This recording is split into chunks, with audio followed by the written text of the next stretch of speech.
Doc, okay.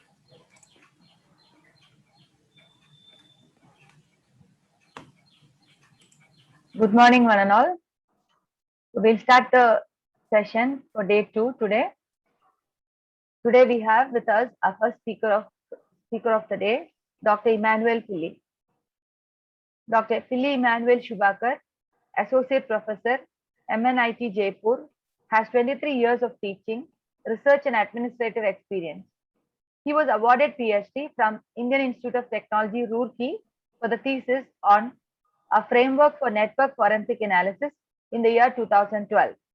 He completed a research project investigating the source of spoofed emails from Uttarakhand Council for Science and Technology, U Coast, Dehradun, in 2016. He has co-authored a book, Fundamentals of Network Forensics, a Research Perspective, for Springer in 2016. He is guiding various PhD students in the area of security and forensics, cloud computing, big data, IoT, and blockchain. He is Honorary Dean, Network and Hardware in Rajasthan ILD Skill University, Jaipur. He is a senior member of both IEEE and ACM. He is member of Cloud Computing Innovation Council of India and Forensic Science Work Group on Cloud Computing of the NIST USA. We are very happy to have you with us today, sir, and I welcome you for sharing your valuable thoughts and knowledge with us. Thank you. Thank you very much, Dr. Judy. And thank you, Dr. Vinod, for inviting me for this program. And it's a joy for me to be with you. I want to share some of my experiences and learnings, which I have learned along with my students in this area of intrusion detection, applying security to cloud computing. So let me just share you my slides and we'll begin. So sorry for the slight delay. There was some issue with my camera. Can the screen sharing be enabled, please? Some of you would have heard about a cloud in the sense. Cloud is also a network. So if you look at it, cloud computing will be network security again. So what is the difference between cloud security or intrusion detection in cloud and intrusion detection in a network? If you look at it, cloud is a set of servers, a set of storage devices, and obviously the network that is connecting them. So if you look at it, the whole aspect of a cloud is nothing but another a network. Your a user is connecting to another network, right? And then there are within that network internally there are a lot of servers, and there are some storage elements, and the network is connecting it. So these three elements, and of course you are running some software and hardware and servers and all those things. So technically speaking, it also becomes a network. So what is the difference between a network and intrusion detection in network and intrusion detection in the cloud is what we would like to look at. So I'm not able to share my slides. Can you just check up? Sir, you can't share? Yeah. So host is enabled or disabled to. Just a minute, sir. Host disabled participant screen sharing. Just a minute, sir. Give me. So in fact, when my student was has started working on this domain, and of course we are also writing a book on cloud security, which is submitted now. We have written the book and we have submitted the book. Hopefully it will be released in a couple of months. So you can look at a book on cloud security by myself and my student, Dr. Preeti Mishra. We have worked on that. And my first question was, how do you differentiate between an intrusion in a cloud and intrusion in a network? If cloud is also a network, then how do you differentiate? So that is where another aspect of things. Sir, can you try now? I'm able to. Yeah. Okay, sir. Thank you. So that's where this aspect of intrusion detection in the cloud came up. So we were trying to look at, in fact, my interest specifically goes into applying security aspects to various upcoming domains, right? Like I started with cloud. When I finished my network security work, my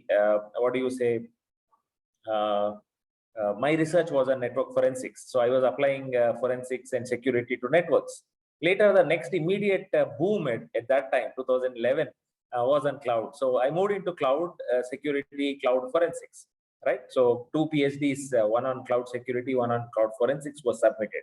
Next thing that evolved was Internet of Things. So I moved into Internet of Things. At the same time, there was this growth coming in the aspect of big data. So again, I applied big data. For big data forensics, I have not done much, but big data security at authentication level of big data, we were using Kerberos. So Kerberos security issues we addressed, and that was one good work. So later, IoT security, trust management, and IoT forensics is presently one student is working on that. Next, I have started with applying security to blockchain. So in this aspect, if you look at, there are so many things. So applying security to every aspect, applying networks and trying to secure networks is what we are trying to look at. I would like to share these thoughts with you. In fact, when Dr. Vinod had asked me, so I told that I would like to share on cloud aspects, intrusions in the cloud, because a lot of countries are showing interest in the cloud. If you are surprised, you will like to know that Cloud Security Alliance, which is what you call a subcommittee you can think of the NIST.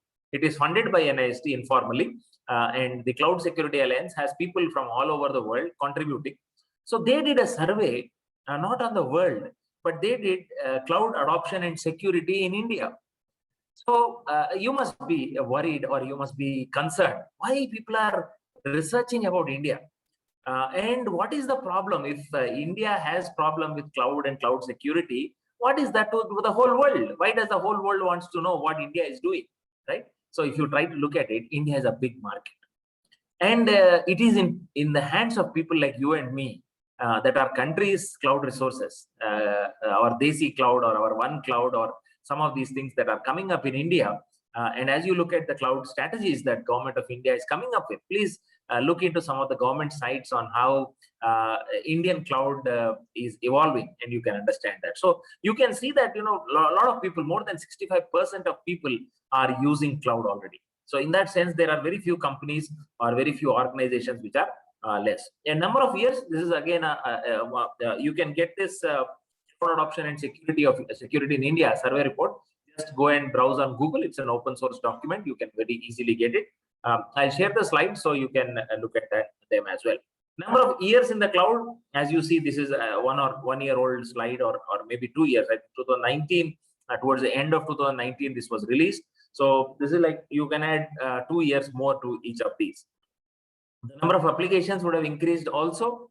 Most of the organizations have more than 10 applications. That's the kind of thing.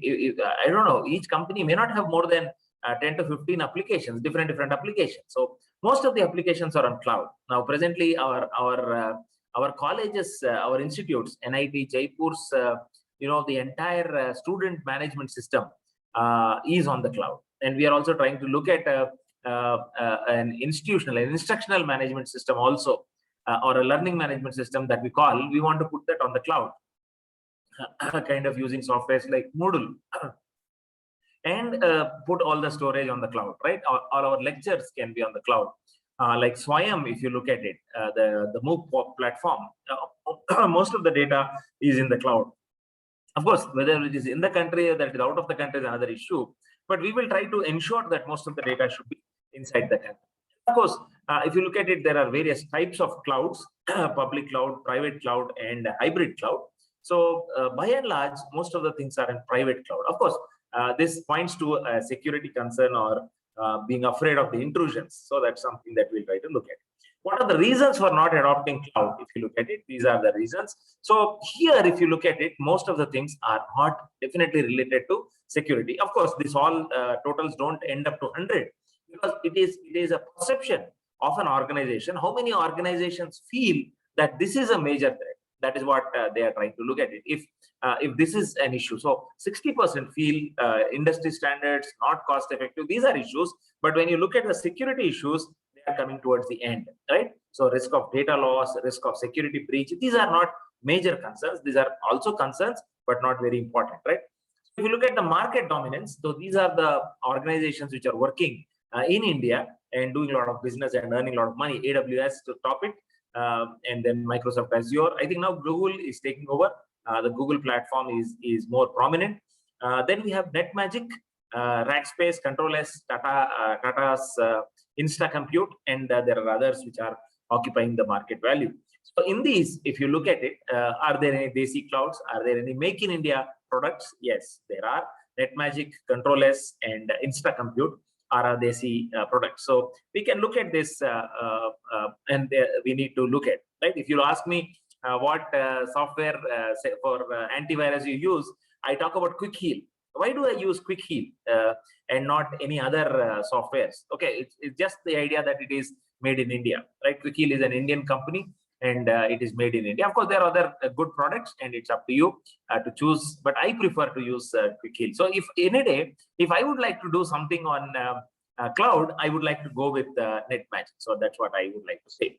So these are the other major issues that we look at. These are the kind of concerns, of course, not in cloud specifically, but in Indian context. Okay, these are the various aspects like data breach, data loss, insider threat, malware injection, hijack of accounts, denial of service attacks, insufficient due diligence. That is, there are no policies, there is no understanding, and hence there are a lot of mistakes that are done.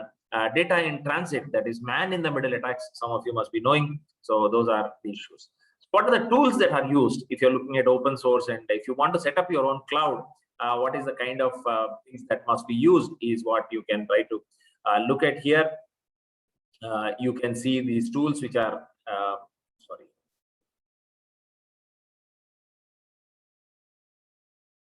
you can see the tools which are here, which are Zen, VMware, and KVM. VMware is proprietary, as you know. The organization VMware, and then you have Zen hypervisor, and you have KVM, the kernel virtual machine. These are open source. And then you have HP Helion and Eucalyptus, which is proprietary. Of course, VMware's vCloud and vSphere. These are proprietary. OpenStack and CloudStack are open source. OpenNebula is open source. So, in fact, most of my research work was centered around OpenStack, right? We set up OpenStack, and we used Zen hypervisor and also KVM hypervisor. Of course, in our institute, we have vSphere and vCloud running on VMware softwares, but that is a proprietary, so we don't do research on that. We just give virtual machines for students, so that's where this whole software is used. But when you look at OpenStack, this is something that we use for research, and we did not disturb the main cloud setup that we have. Our data center we did not disturb, but we used a few servers and try to set up a private cloud and try to create some mechanism. So that's something which you could do. In fact, my research started in 2011 with Eucalyptus. Eucalyptus was the open source software at that point of time, but it was taken over by HP Helion, and later the Eucalyptus is not available. Kind of maybe available, but not much progress has been done because HP Helion is where the company is putting. So they would have taken all the resources and put it on HP Helion, which became a proprietary product. But OpenStack continues to be open source, and of course the new versions also include the GPU-based version. So now, why am I telling all this? So you may be looking at, sir, teach us something on intrusion, teach us on something on attacks, teach us something on this. But now you can launch an attack on the cloud, right? Now my focus is not that. When I took my PhD student, I said, I don't want you to attack a cloud. I want you to enter the cloud and launch attacks in the cloud, right? So she was also surprised, and in fact she said, sir, what are you talking? It's next to impossibility. I don't think this is possible. I said, see, as long as you don't try, everything is an impossibility. So why am I bringing these tools here today is that I want you to try and test, try and experiment, try and install these things. Arey, sir, what are you talking? We need so much of resources. Yeah, I understand. We need so much of resources. But where do we get resources? We don't have resources. Don't think NIT or CUSAT or many of these universities have resources. No. I remember I was working when I talked about Eucalyptus. I was working in a private university, and there were no resources. So I had a small office, maybe even smaller than this, and I had a table on which you could place 6 laptops. So the entire table was fitted with these 6 laptops and some one hub in between, right? One network switch kind of thing in between. We did not use a big switch also, some data link kind of a local product which we used to set up a network of those 6 laptops and try to create an environment with students. Of course, those students are also, though they did not know Linux, in fact. So if you want to work with security, 2 things I will advise. One thing is get close to Linux. Second thing, please master Python. Master in the sense, you don't have to be a guru of Python, but at least you should know, you should be able to write very good code in Python. Okay, of course, Java also helped earlier, but now it is Python on Linux. So these are the flavor that you should pick up. Now, and they did not learn Linux. So I had struggle teaching them first Linux to build their confidence. They were very afraid. I said, how did you do engineering? I said, we studied for 4 years. So if you can complete engineering and pass out engineering, which you did not know 4 years ago, there are some things that you don't know now. And if you start now, you will master it. Okay. So see, if you ask me one funny question, I will ask you. Who taught me cloud computing? Today, I'm talking a seminar on intrusion detection on cloud. Who taught me? In the afternoon, I'm surprised that I agreed for both the talks on 13th. In the afternoon, I'll be talking for 2 hours on blockchain. Again, security issues. Talking about blockchain is easy. Talking about privacy concerns in blockchain, trying to talk about the attacks that can happen on a blockchain. What are the possibilities of these things? This is a big challenge. Right? So is it really possible? So who taught me, if you ask me, or you just imagine who taught me at the age of, I am now 46, who taught me blockchain and how old is blockchain? After blockchain came in 2010, India did not know about blockchain till I think 2018, 2017-18, where the WannaCry attack happened. And the WannaCry attack said, please pay in Bitcoins. So then it became famous and people started thinking about, okay, what are these Bitcoins? Then people got to know about what is this called, this concept called blockchain. Now, many of the companies, TCS, Infosys, Wipro, a lot of them have big projects on blockchains. And you may be wondering, blockchain is cryptocurrency, sir. No. Blockchain is used in so many aspects. So here I am spending some 10 minutes time, maybe. Why am I doing this? Is my talk should not only inform you, I want to challenge you to take up, trying to do something hands-on. Please work. Please don't just have theoretical knowledge. When I share the slides, you'll be very happy. Sir has given all the slides. 100 slides are there. So nice. So it's nothing. See, if you work, and I'm happy that my student could, she's now publishing a book with Taylor and Francis, CRC Press. Very reputed press, and if the book does well, she will get good remuneration, honorarium, whatever royalty that you talk about. But then what was the secret behind it? I said, you have to work not on attacking the cloud, but attacking inside the cloud. So she had to set up OpenStack, she had to set up Zen hypervisor, KVM hypervisor, Linux environments, multiple systems, and all these things. And you are talking about resources, so I had to buy more RAM. I invested from my pocket. I said, no, this is a good PhD we want to do. Let me invest. Of course, I had some grants and all in the sense of my professional development allowance. That's some 30,000 rupees. So I could spend that. Of course, we needed some stationery also and all that. So we would buy that. So I had to invest from my pocket. So around 5,000 to 7,000 every month, I used to invest on research. It's a tough call. After that, I had the good papers. Yesterday I was looking at one of the paper that was published by this work. The impact factor of the journal is now 25.35 or something, more than 25. Impact factor of 25. You invest, you get the returns. You invest your time. You invest in taking up a challenging problem, you will get it back as return. So when this girl has set up OpenStack, set up Zen, and there were issues of we had to connect 3 systems. I will show you in the subsequent diagrams where we had to connect 3 systems together we had to run 3 networks on single system. So we need 3 network cards, 3 network cards on a single server. So how do we do that? Okay, there was one slot for the card inbuilt on the motherboard, fortunately good. Then there was a slot, additional, the the Ethernet slot, where you could on the motherboard you can place one more card. So 2 network cards were possible. One was inbuilt, one you can place. But we wanted 3 ports. Now, how do we do the 3 ports? Then we did some research. Then we saw how we can do it, Then while we were searching, we came up with an internet, on the internet, we came to know about Intel. Intel created a dual port Ethernet adapter. That is, on a single card, you had 2 Ethernet ports. So then we purchased that. That was 8,000 rupees I invested and I purchased. Then we could set up the cloud. We could make things running. And then we understood. Of course, it really didn't help. We could not attack that cloud and do something. But we got a full idea about what is happening.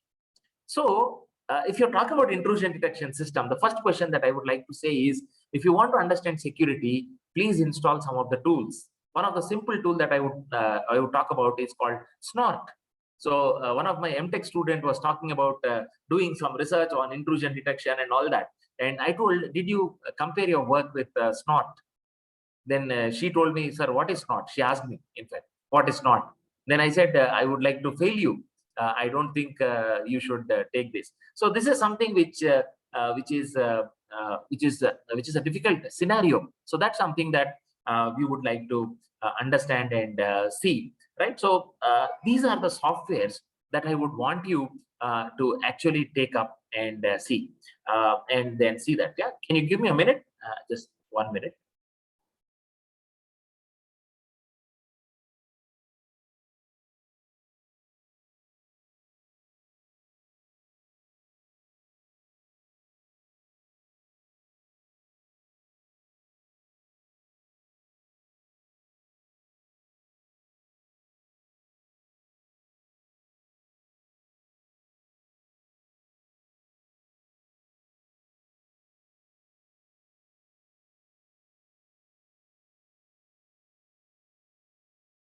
Yeah, sorry, one urgent call had come, right? Sorry.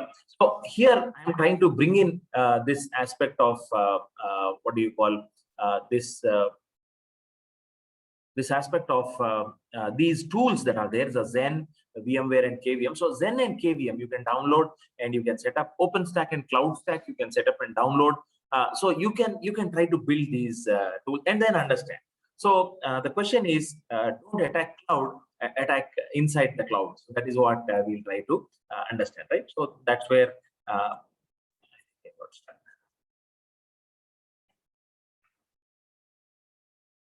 one minute.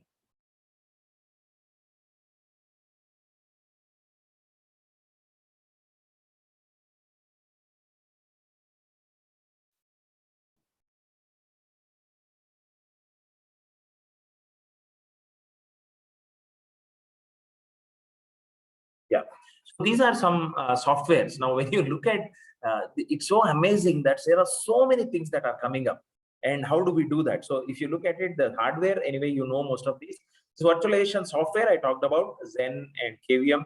Of course, you have Zen Server, you have Virtuoso, you have Parallels, right? You have vSphere that I talked about, VMware software. The cloud platforms, CloudStack, Cloud.com, Elasticstack, Eucalyptus, and then you have OpenStack, and then the vCloud for the VMware.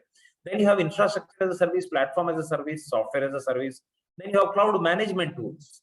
So people will set up cloud and give it for you, right? And then cloud broker. It's like a Make My Trip or a Clear Trip, where you can go to that site and find out whichever the flight charges, wherever it is less, and you can buy the ticket. Or like your Red Bus. All the various companies which are running bus services, you can go to Red Bus or Abhibus, and then you can get the details of that, right? And then you can find out which is the least. So there's a broker, and there's a marketplace. You can buy an entire cloud. People are not managing the cloud. People are setting up an entire cloud and giving you to cloud as a service in that sense, right? So these are all the options. So these are companies that you can look for. So if you have an experience on intrusion detection in cloud, these are the companies that you can look for a job on. In fact, so many times we don't think on those lines. So that is something which you would like to. These are the cloud platforms. Maybe you can create an account on these. Some of you may have already done. People are working on machine learning and other things. So you would have done on Collab. So you would have created your account. So you have cloud.google.com, which is the cloud platform, Azure, Microsoft EC2, or AWS, that is the Amazon, Bluemix for IBM, Salesforce is another good company, and Rackspace. These are all infrastructure companies which handle cloud services. And our own NetMagic, which we see in India, Dish TV, Flipkart, Myntra, Hindu newspaper, all these work on NetMagic solutions. Then you have ControlS and InstaCompute, as we already discussed. So what is a cloud? Let me just introduce you cloud, then we talk about intrusion detection in the cloud. So here you have this physical infrastructure, like your servers, storage, and network.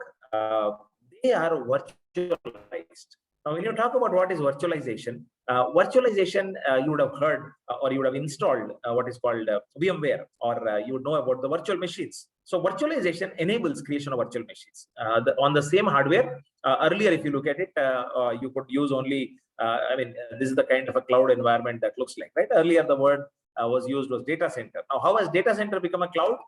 Data center was a collection of servers and storage and network. But when these are virtualized, that's where it becomes a cloud. So if you look at, these are the elements like the classic data center. You have the servers, you have the network, and then you have the storage.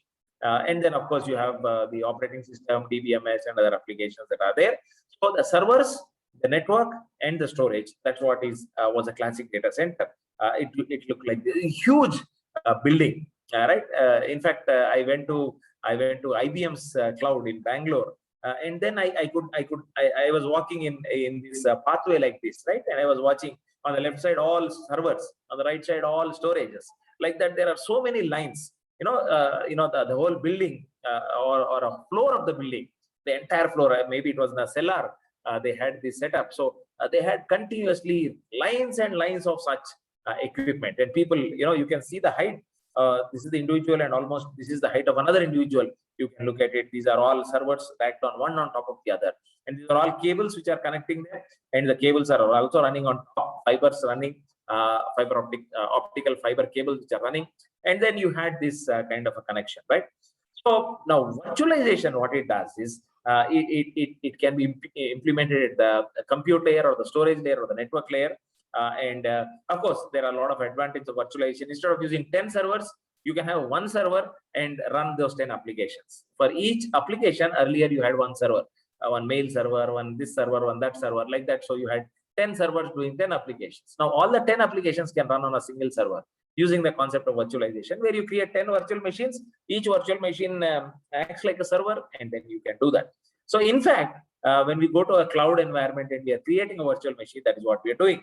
We are using the common resources, but we are trying to create this thing. So this is what is how we are moving to the cloud. If you look at it, the storage is virtualized, the network is virtualized, the servers, the compute is virtualized.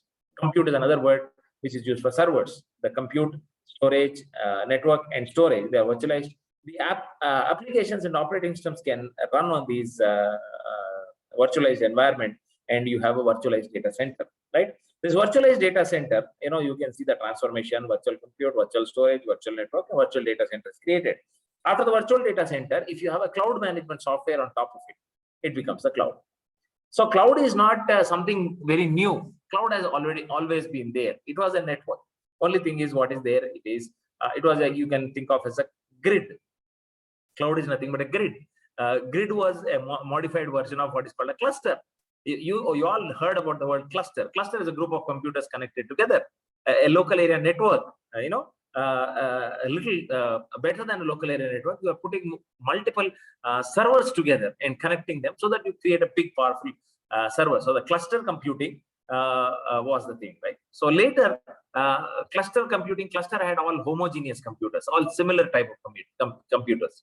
Later, when you had heterogeneous, different operating systems, different like AMD platform, Intel platform, other processors which have come up, right? All those things put together, you could combine all of them and make them still work together. So that would be what is called a grid.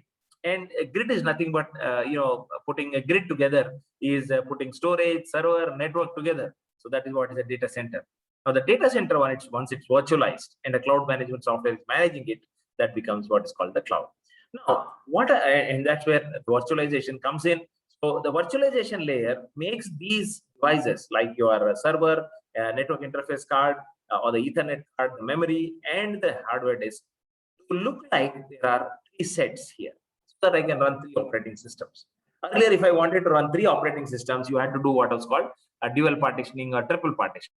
Dual partitioning, some of you would have done. Dual partitioning means running 2 operating systems on the same machine. You could have the Windows also and Linux also running on the machine. So that was called dual partition system. So you divide the system into 2 parts. So but the unfortunate thing is you could either run Windows or you would run Linux. But virtualization facilitates running both at the same time. So you can create Windows, on top of that you can install Linux, and both can run at the same time. You can be working on a what do you call Office document, and at the same time you can also look at Linux environment and you can be running some commands there. So Windows and Linux running at the same time. Like that, in fact, you can run multiple operating systems at the same time on a single server. So that is what the benefit of virtualization. And virtualization again is of these advantages that you look at. Right, before virtualization, only one operating system could run. Now, after virtualization, multiple operating systems can run at the same time.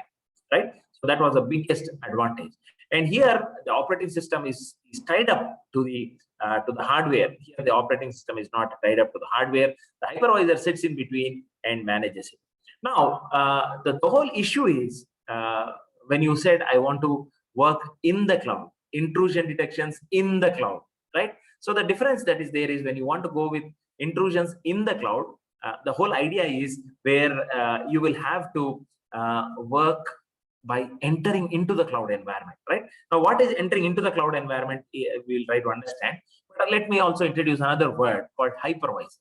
You know, the virtualization software is called the hypervisor, okay? Or it's also another word used is called virtual machine monitor. Right, there's a kernel and a virtual machine monitor. So hypervisor and VMM are interchangeably used as well. It's a software that allows multiple operating systems to run. So what is happening? It takes all the commands from the operating system and it has to talk to the hardware. For all along, we knew that the operating system is the interface between the user and the system, or user and the hardware. Who is interacting with the hardware? The operating system is interacting with the hardware, right? Now, what we are trying to look at is we are trying to look at a mechanism where something below the operating system is coming, and the operating system is not talking to the hardware. The hypervisor is talking to the hardware, right? So the operating system is talking to the hypervisor. Hypervisor is talking to the hardware. So in fact, the role of the operating system is going towards with the hypervisor. Maybe if you are interested, you can look at understanding the rings concept in the operating system. I did not have time. Otherwise, I would have try to include it here, but you can read a paper by VMware itself. It's open. It's on the types of hypervisors, and also you can look at what is the concept of virtualization. I can share, of course, I will directly send it to Dr. Vinod, and Dr. Vinod will share them with you. So there are two, of course, again, if you'll be surprised that those concept papers are a couple of years, like 15 years old. What are we? Where are we? Is sometimes I'm surprised. Well, all the time it was on the internet. Why did we not read them? And why did we not get this awareness and this understanding so that we could improve them further? You know, most of the things that have been developed by Indians working in other companies abroad. Why could not we do that for our own country and do it something? So that's where my stock is pitched in. My selfishness in talking to you is to excite you to take up this challenge of getting into the technology. You can attack the cloud from outside, is what we are very easy to do, very easy. You can talk about distributed denial of service attacks. You could talk about scanning attacks. You could talk about, all these attacks are on the cloud. Now, what I am trying to introduce you to is attacks in the cloud. You cross over, get into the cloud service provider's office, sit on the servers, and then launch the attacks. You must be asking me, sir, what are you talking? Is it possible? Is it possible to get into a cloud? Cloud is so secure. If cloud is so secure, why people are not using it, right? So that is something that we can look at. So here is what we try to understand, right? So that is something that we tend to look at, right? So this is one of the interesting paper that you can look at. So trying to bring in, there are two types of hypervisors again. One hypervisor is called the bare metal hypervisor. The bare metal hypervisor is a hypervisor which directly runs on the hardware. So you have systems which are what you call the systems which you used to boot a system, right? So you start with the hardware and install operating system and the application. So that was what was there. So this is something like that. On the hardware, you install operating system. On the operating system, you install the hypervisor. On the hypervisor, you create the virtual machines. But here is a case where you don't have an operating system. You can directly install the hypervisor. So this is something. So what happens in this case? The operating system has to be removed. Maybe if you have a laptop and you want to say, sir, I want to work with a bare metal hypervisor. Okay, I will encourage you. But then you will have to disturb your existing system, existing setup. So if you get another, desktop or a workstation or a laptop for your research purpose, or maybe sometimes you can go into the lab and request your lab in charge or the faculty or the head of the department for one system. Sir, you give me one or two systems. I want to do research in the cloud. So they say, okay, you can use those lab systems. So you take them, no problem. And install a bare metal hypervisor. Take one system and install bare metal hypervisor and set up 3 operating systems. Whenever students log in, this just train them how to use those virtual machines. Slightly different way how to start the machine, right? So that's all. And most of the students, engineering level students, definitely would know that. So they would not have a problem using that system. But you can get aware of how this bare metal hypervisor sets up and how you can install multiple operating systems, how you can start 3 operating systems running at the same time, and all these things. You can launch one attack on one from the other machine and all. So these things you can try that. So this is not that difficult. This is one paper that you can, it's about 150 citations plus now, published in 2017 towards the end, and Journal of Network and Computer Applications. So we have intrusion detection to the cloud. So please look at this paper, and most of the content that I would be talking about is from this paper. So now let me introduce you to this OpenStack kind of an environment, right? So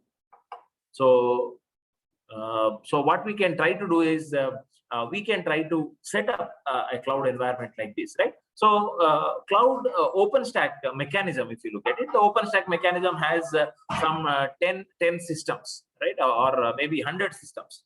We don't know how many the servers that are available. If there are 100 systems, you will use 2 of those systems to set up what is called a controller server and a networking server. And then you use 98 of them in setting up what are the compute servers, right? If you look at it, let me show you in a bigger screen, right? So here you have a networking server. So if you have 10 machines, 2 of them will be for controller and network, and then you have 8 compute servers. If there are 4, in the 4, then you have one controller server and one network server, and then you have, this is a sample setup that we set up. And in fact, this is what we could get. We could get 4 servers in our institution. So we took those servers, and now I was talking about a 3-port, 3 Ethernet adapters that were required. Why was it required? Because we had to set up a networking server. The networking server had 1, 2, and 3 Ethernet ports because they are connecting to the 3 different networks. Now, why do we need 3 different networks? It's another question, right? This is an outside network that is understood. This is an inside network that's understood. But why do we need to have 2 networks within the internal system? Outside network, inside network, understood, because you have an internal network. That internal network will be on one network. The outside network, where people are coming and accessing and going back, that is one network. So 2 networks. But within this internal network, there are 2 networks. One we are calling it the tenant network. One we are calling the management network. So what are these 2 networks that are supposed to be? So that is something that we try to look at. So here, as we look at, so these 2 networks, you see that the controller server, the networking server, and the compute servers are on one network called the management network. Then you have one server, one network, which is called the tenant network, on which only the networking server, the compute servers are there. The controller server is not there. What is the controller server having specifically extra? The controller server is having more, the administrator level privileges on the cloud server. So the cloud server has these, the metadata. How many virtual machines are created, where the virtual machines are stored, what is their storage location, what is the memory addresses, how do I access them, all that information is there. So I don't want that data to be available for others. So what I do, I maintain that kind. So whenever a company is approaching, let us say this is the NetMagic's office, and Flipkart is coming and saying, I want to create 100 virtual machines. So please provide me the resource. So the 100 virtual machines, as we look at it, it creates 100 virtual machines and gives it, right? So now there are two individuals which are using Flipkart. The Flipkart's company's executives or companies, system administrators or network managers, they are managing these on the NetMagic office, right? So the NetMagic controller, the people who are managing the NetMagic cloud environment, the cloud infrastructure, that is what is called a cloud service provider. NetMagic is a cloud service provider. Now the cloud service provider will actually control the controller server. The controller server will be with him, right? And then Flipkart will have some virtual machines here, many virtual machines, and all those virtual machines can create a network within that cloud. You can have a network of your own virtual machines. On top of that, you can have the Flipkart software running. Now Flipkart has two kinds of people who are accessing. What are the two kinds of people? One are users like you and me. We are going and accessing Flipkart. We don't know that we are going onto the NetMagic server. We don't know that we are using the NetMagic cloud environment. But when you click Flipkart, you're actually going to NetMagic servers. Then inside NetMagic servers, you're going and working on Flipkart servers. And the Flipkart application is running on those virtual machines, which are running on the servers in the NetMagic. Now, users like us have to go. That is one aspect, no problem. But then Flipkart's administrators also have to go. So they have to go on another slightly different network. So the users and the networks should be different. So that's where OpenStack came up with this policy, and then they divided, right? So if you look at another kind of an architecture, it may be slightly different, right? So if you look at CloudStack, it may be slightly different. If you have a VMware version, it may be slightly different. So we tried to work with what was open source, right? So I will encourage you to really think of open source software, building open source software. You look at Hadoop, you look at blockchain, they are all open source. No, there is no proprietary material. Everything is described, and you can actually set up and create your own mechanisms. So this is something many times researchers like you and me worry about, innovation or trying to do something new, right? We want to do something which is already done. Somebody has done it. You want to redo it, and you want to slightly make a change and do something. But then it's good if you can cross over that level of virtualization and try to look at that. So these are some of the attacks. The numbers here are the intrusions that we're talking about, right? How all can these intrusions can come in, right? So there are some of these are numbers placed here. You can look at this number, okay? So a virtual machine can attack another virtual machine. And then here you have another mechanism called DOM0, right? DOM0, and these are all domain 1, domain 2, or domain 1, domain 1, 2, domain 1, 3, and all. But what is this DOM0? Now, when you talk about this DOM0 is like a default constructor. Maybe in object-oriented programming, if you remember, before a constructor is created, a default constructor is created, right? So that is the kind of mechanism that we look at, right? So the DOM0 contains some of the details about all these operating systems, all these virtual machines that are created, right? So it has the data about all these virtual machines. So the virtual machine talks with this DOM0 each time. So because DOM0 talks to the virtual machine, or virtual machine talks to the DOM0, you can always have the communication is going on, so you can attack them, right? The virtual machine can attack the DOM0, or if you compromise the DOM0 can attack the virtual machine. In fact, once you compromise one virtual machine, using the virtual machine compromise DOM0, DOM0 can compromise all the virtual machines. DOM0 can compromise the hypervisor also. Arey sir, you must be joking, right? You feel like that, but then please read through the literature. Please read through that paper, right? That I talked about. Please read through this paper. You will understand the kind of attacks, because again, this paper refers to so many other papers. Maybe another 150, 200 papers are cited. Sorry, not cited. Yeah, they've been referred in references. So all those papers talk about one attack, different types of attack, and then how the defense mechanism is also given. So that's something which you can look at. So these are these aspects that you can look at, right? So before I enter the different types of attacks that are there and try to describe them, and maybe next time in the next few minutes, I will try to describe how we can build an intrusion detection system against this, right? So before I launch out onto different kinds of attacks that are there and describe the various levels in which these attacks are happening, the intrusions that are happening, maybe I'll give you 1 or 2 minutes for any questions if that is possible. Maybe you can unmute and ask 1 or 2 questions, or you can put it on the chat box. I can try to show it. I think there are some chats. So yeah. Good morning, Priyabrat. And how much will be the minimum hardware requirement for the installation of hypervisor and other VMs? Good question. You would prefer to have a workstation. Workstation would cost typically around 1 lakh rupee.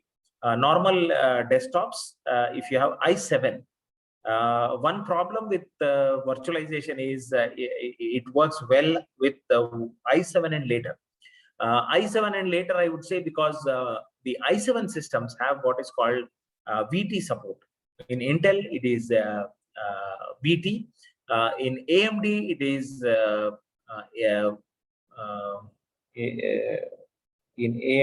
is AMV, right? Or AMDV is something that you should look for, right? So those processors enable interaction with this thing. So you need an i7 desktop, or preferably if you look at a workstation, I would say Intel Xeon series, maybe 5000 series or something. If you have the workstation will come with more cores in the processor, right? Our i7 present 11th generation processor has 4 cores, right? The Neon processor will have 6 to 12 cores. Depending on that, the cost will increase. Say it goes to 1 lakh to 2 lakh to 3 lakh to 5 lakh and so on. So if you don't get anything, no problem, take up this thing. But then what you will need is an 8 GB RAM. Of course, 16 GB RAM will be advantageous any day. So if you can get 3 or 4 machines with 16 GB RAM and i7 processors, I think that's sufficient. You can set up a cloud, and then you can set up VMware, and then you can set up the other things, right? So if there are any questions, I'd like to just give you 1 more minute.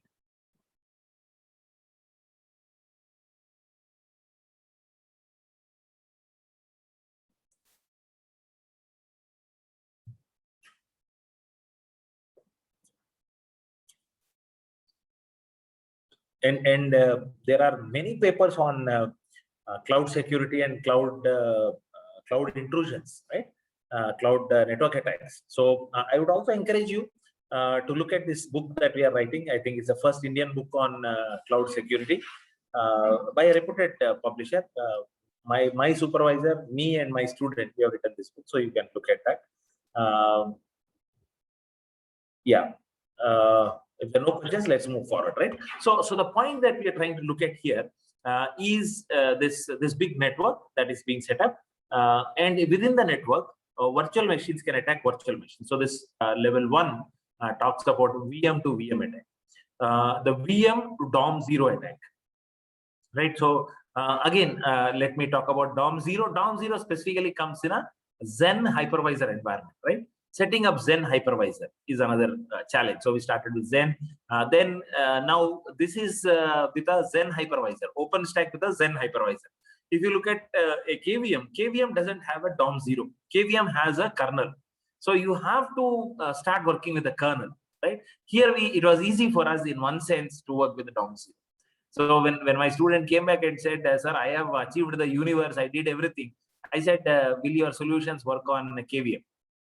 So immediately, sir, you try to make us feel that we have not done anything, right? But of course, that is a challenge of research, right? And then after that, some of the other students have attempted a little bit of work on KVM, but KVM is slightly difficult and complicated, right? So, but anyway, to a certain extent, things are possible. So you can, a very open problem that I would say is working with KVM, slightly difficult.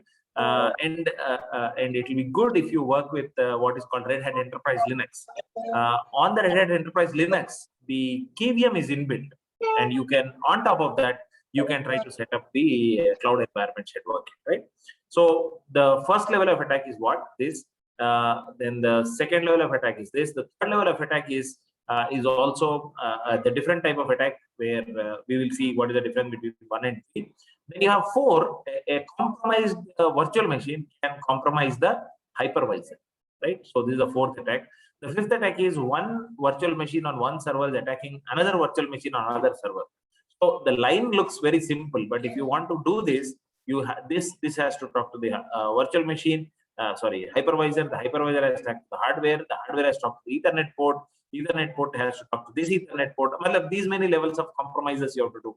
This Ethernet port will have to talk to this hardware. This hardware will talk to hypervisor. Hypervisor will talk to the tenant virtual machine. So that's where, if this attack has to happen, this is the route that happens. This is how the attack happens. The line is very simple, but it's the route is very complex, right? So then there are some insider attacks. NetMagic employees can attack Flipkart servers. So that's another issue. 6th level attack. The DOM0, which is compromised, can compromise other virtual machines. The hypervisor, which has been compromised, can compromise other virtual machines, right? So these are the kinds of attacks that are there. And then you have 9. There are some hardware level attacks. The 10, the hypervisor attacking the virtual machine, and 11, which is some external attacks which are coming, like the distributed denial of service attacks and things like that, right? So in detail, if you look at it, please look at this one. So there's a cross VM side channel attack. So side channel attack is where this VM is listening to this VM. It is not sending any packet level attacks or network level attacks. It is only listening to what operations are happening in this, because the memory that these two use are adjacent to each other, and the processors that are used are adjacent to each other. So I can sit on this virtual machine and listen to this virtual machine, what is happening inside this. And because of that, I can do that. It's called a side channel attack. It's called a cross VM, VM to VM, side channel. Side channel is the main channel is the network packets. The side channel are what is the heat that is generated, what is the memory accesses that are there, how much of processor heat is generated. All these things can be measured. So all that is what VM to VMM attack. That is the VM escape attack. After some time, I will explain what is the VM escape attack. Then you have scanning and DOS, VM to VM attack. Then you have to VM to VMM attack. That is hypervisor. From a virtual machine, you are compromising the hypervisor. It's an example is the guest DOS attack. The VM to VM attack running on different servers, you can have a man in the middle attack, right? Between this communicate, you are one virtual machine is talking to the other virtual machine. In between, you are sitting and listening to the conversation and trying to compromise the virtual machines. Malicious cloud administrator, CA, is a cloud administrator. He is attacking the virtual machine. Okay, it's a malicious insider attack, right? Then VMM to VM attack, hypervisor can attack the VM, so information leakage can happen. Hardware to VM attack, so you have low-level attacks which are attacking. Then the outside VM attack, which is coming from information stealing or DOS attacks, which can come from outside. So these attacks are categorized, as you see. These attacks are categorized, and they are showing it here. So you can look at this aspect, right? So this is the complete attacks that are there.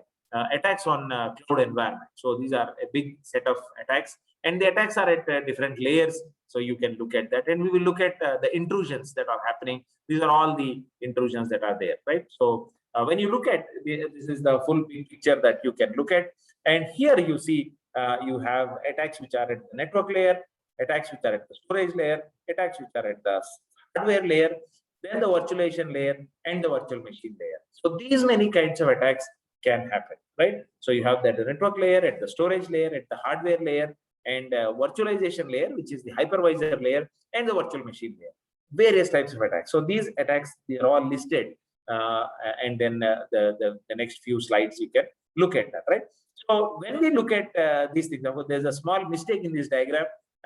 We try to realize later after the paper has been published, so we could not make the change. But the point that is there is, in fact, storage and network, they're also hardware, right? So of course, when we talk about the hardware here, we talk about the BIOS, the memory management, and the IO peripherals here. or the direct memory access DMI, or the peripheral connect interface PCI, right? These are some of the things that are there, right? So these are what are called the cloud hardware. So of course, network is also hardware, storage is also hardware. So I would have put these diagrams not one on top of the other, but adjacent to each other, because all are the hardware layer, right? So you have the PCI DMA, that layer, you have the storage layer, and adjacent to that you have the network layer. All are at the same level, all are at the hardware level. But anyway, conceptually, if you can put it that way also, it's okay. But then the cloud inside the system and the hardware, that is two things. These are the systematic, these are the system level, these are the hardware level, these are the device level that I would call it, right? So you have tenant level attacks, you have virtual storage level attacks, you have hardware level attacks, virtual machine level attacks, and hypervisor level attacks, and virtual machine level attacks. And these are variety of attacks, and each of these attacks have been described in various papers. I am putting it as a gist for you, because we have gone through a survey and we have read through all the papers, and after our paper came in 2017, 2018, 2019, 2020, I think about 15 papers have come on cloud security, mostly by Indian authors, mostly survey papers, and most of them are available on LCVM, right? So you can try to look at that and then read through these papers, read extensively, then you can write. I would say that, right? When the student came up with this paper, she has thoroughly read. I think she would have read some, she has searched some 1500 papers, read some 500 papers, and she has included about 170, 180 references in this paper itself. Another paper that I was talking about on intrusion detection, of course, that was on machine learning in intrusion detection. You can search with the same name, Preeti Mishra and myself, in the IEEE communication service tutorials, right? And you will find that there are a lot of, I think it's almost touching now 200 citations. This week or next week, we'll touch 200 citations for that paper. So that speaks of the quality. About 40-page document. Even this is about 30 pages. It's hard work to read through such papers, but then there's no other way. The more you read, the more you understand. The more you read, the more you realize. So I think that is something that you can try to look at. Give me a minute. Some problem.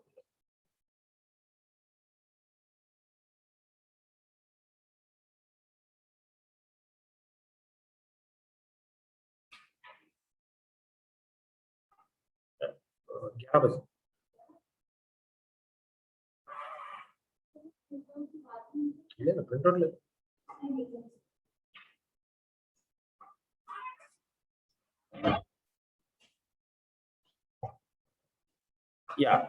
Am I audible? Yes, sir. Yes. Sir. Yeah. Sorry. There is some internet issue here. Yeah. So as we look at these kind of attacks which are there completely, you can try to understand the variety of devices that are there. You can understand the variety of tools that are there. So variety of attacks that can happen at these levels. So you can read those papers. The more you read, the more easily you can write. I mean, many times when people ask how can you write a good paper, I would say read more papers. The language, the words must be an outflow of so many words that we have read. It should come from the heart or mind. It should come. You should not copy, paste, and edit it and create a new document. You must read so many documents that when you are writing, you should be able to type. It should come from your vocabulary. Why will your vocabulary increase? You read more words, your vocabulary increases. You read more about the content of a subject, more content comes. So these papers, when we are reading, and in fact, it was a tough time when we used to print in the normal format of this LCBR paper, it would be some 80 pages. When it's comprised into that lower font, smaller font size and all, it becomes to over 30 pages. But otherwise, in the LCBR preprint version, it was 80 pages. Just imagine checking 80-page document, reading through every word and analyzing for a teacher, right? It's hard work. But then I have seen that students get a very good grasp when they read more papers. So for every contribution, you should read 30-40 papers. So that's where you get different ideas. So let me take you through a list of intrusions in the virtual network level. At the network level, you have man-in-the-middle attack, the virtual traffic sniffing, traffic spoofing. These are normal network level attacks. But then these attacks are not happening only at the virtual network level. They're happening. They're happening inside. So the network which is virtualized, right? So you would have heard about VLANs. What is VLAN? Virtual local area network. So what is a virtual local area network? So if you look at virtualization and storage, you can take a 1 TB hard disk, divide it into 10 parts. So one disk is virtualized. One disk is made to look like 10 logical disks. 10 disks of 1 GB or 1 TB will be like 100 GB each, right? Or whatever, 1024 like that, right? So something 1024 GB divided into 10 parts. So you'll have 102 GB in each. So you have 102 GB hard disks. So that is what is virtualization. A physical 1 TB disk is divided into logical 100 GB disks. If you take about a processor, I was talking about in MNIT Jaipur, we have a data center or a cloud environment which has 16 blade servers, and each blade server has it has 12 sockets. Each socket has 10 cores. So if you have one server, if you look at it, or one blade server, if you look at it, one blade server has 10 sockets. Each of the socket has 12 cores. So each blade has 120 cores. Our processor in a laptop has 4 cores, but one blade server in MNIT is having 120 cores. Now, like that, we have 16 blade servers. So they have about 1900 cores which are available. Now, using 1900 cores, how many virtual machines can I create? So you can create as many as you want. So we have created some 4000 virtual machines. But how can 4000 virtual machines run? Even if you have one core, it becomes 4000 cores. But some of our virtual machines have up to 16 cores. We have given up to 16 cores. We have given 64 GB RAM and such kind of complex virtual machines we have created. How can it be done? It can be done because at a given instance of time, 1920 cores are to be in execution. That's all.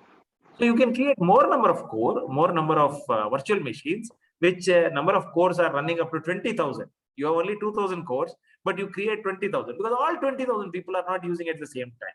So what I'm saying, all 20,000 cores are not being put into use at the same time. At a given instance of time, you can keep only some 1800 cores running, and you keep 100 cores. After that, you block the new connections. So unless and until some connections are dropped out, new connections are not accepted. So of course, there has never been a situation where a system was denied because nobody works 24/7, right? So that's the whole issue. So in that case, if you look at network, how do you virtualize a network? Now, what is a network? If you look at it, network is a switch which is connecting some 30 machines. So you can say that these 30 machines become what is called a cloud environment. All right, 30 machines are connected by a switch. Now, how do I virtualize a network? So what is a device that has to be virtualized? So you need to understand the switch has to be virtualized. How can the switch has to be virtualized? The disk has appearing like 10 logical disks. Now the network switch has to appear like 10 logical switches, or 2 logical switches. Or in other words, on one switch, you would create one network having one set of addresses. Now, can I divide a switch? On one switch, you have to divide so that one switch can create 2 networks. That is what is a virtual network, virtual LAN. So that is the beauty of virtualization. So here, you sit on the virtual network and then do this. So spoofing, sniffing, and all these things. So man-in-the-middle attack, as you know, between 2 virtual machines or 2 these things where the traffic is flowing, you sit in between 2 virtual machines inside the network, on the virtual network, and then you snip the package. And when the VM communicates with each other, sit between two virtual machine communications, sniff the packets, and collect them, right? So an attacker can modify the data in communication by generating its private key and sending to the CSP on behalf of the legitimate users. Cloud service provider, you sit on behalf of that and you can do that. Spoofing, all virtual machines on the same network segment are open to attacks and compromise from other VMs present in the same network. So we are talking about inside the cloud, on the virtual network, there is a hypervisor. On top of that, you can create a virtual network. Now, the Flipkart, when it sets up 10 virtual machines, and the 10 virtual machines, you want to run Flipkart software on top of the 10 virtual machines. How do you do that? You create a virtual network.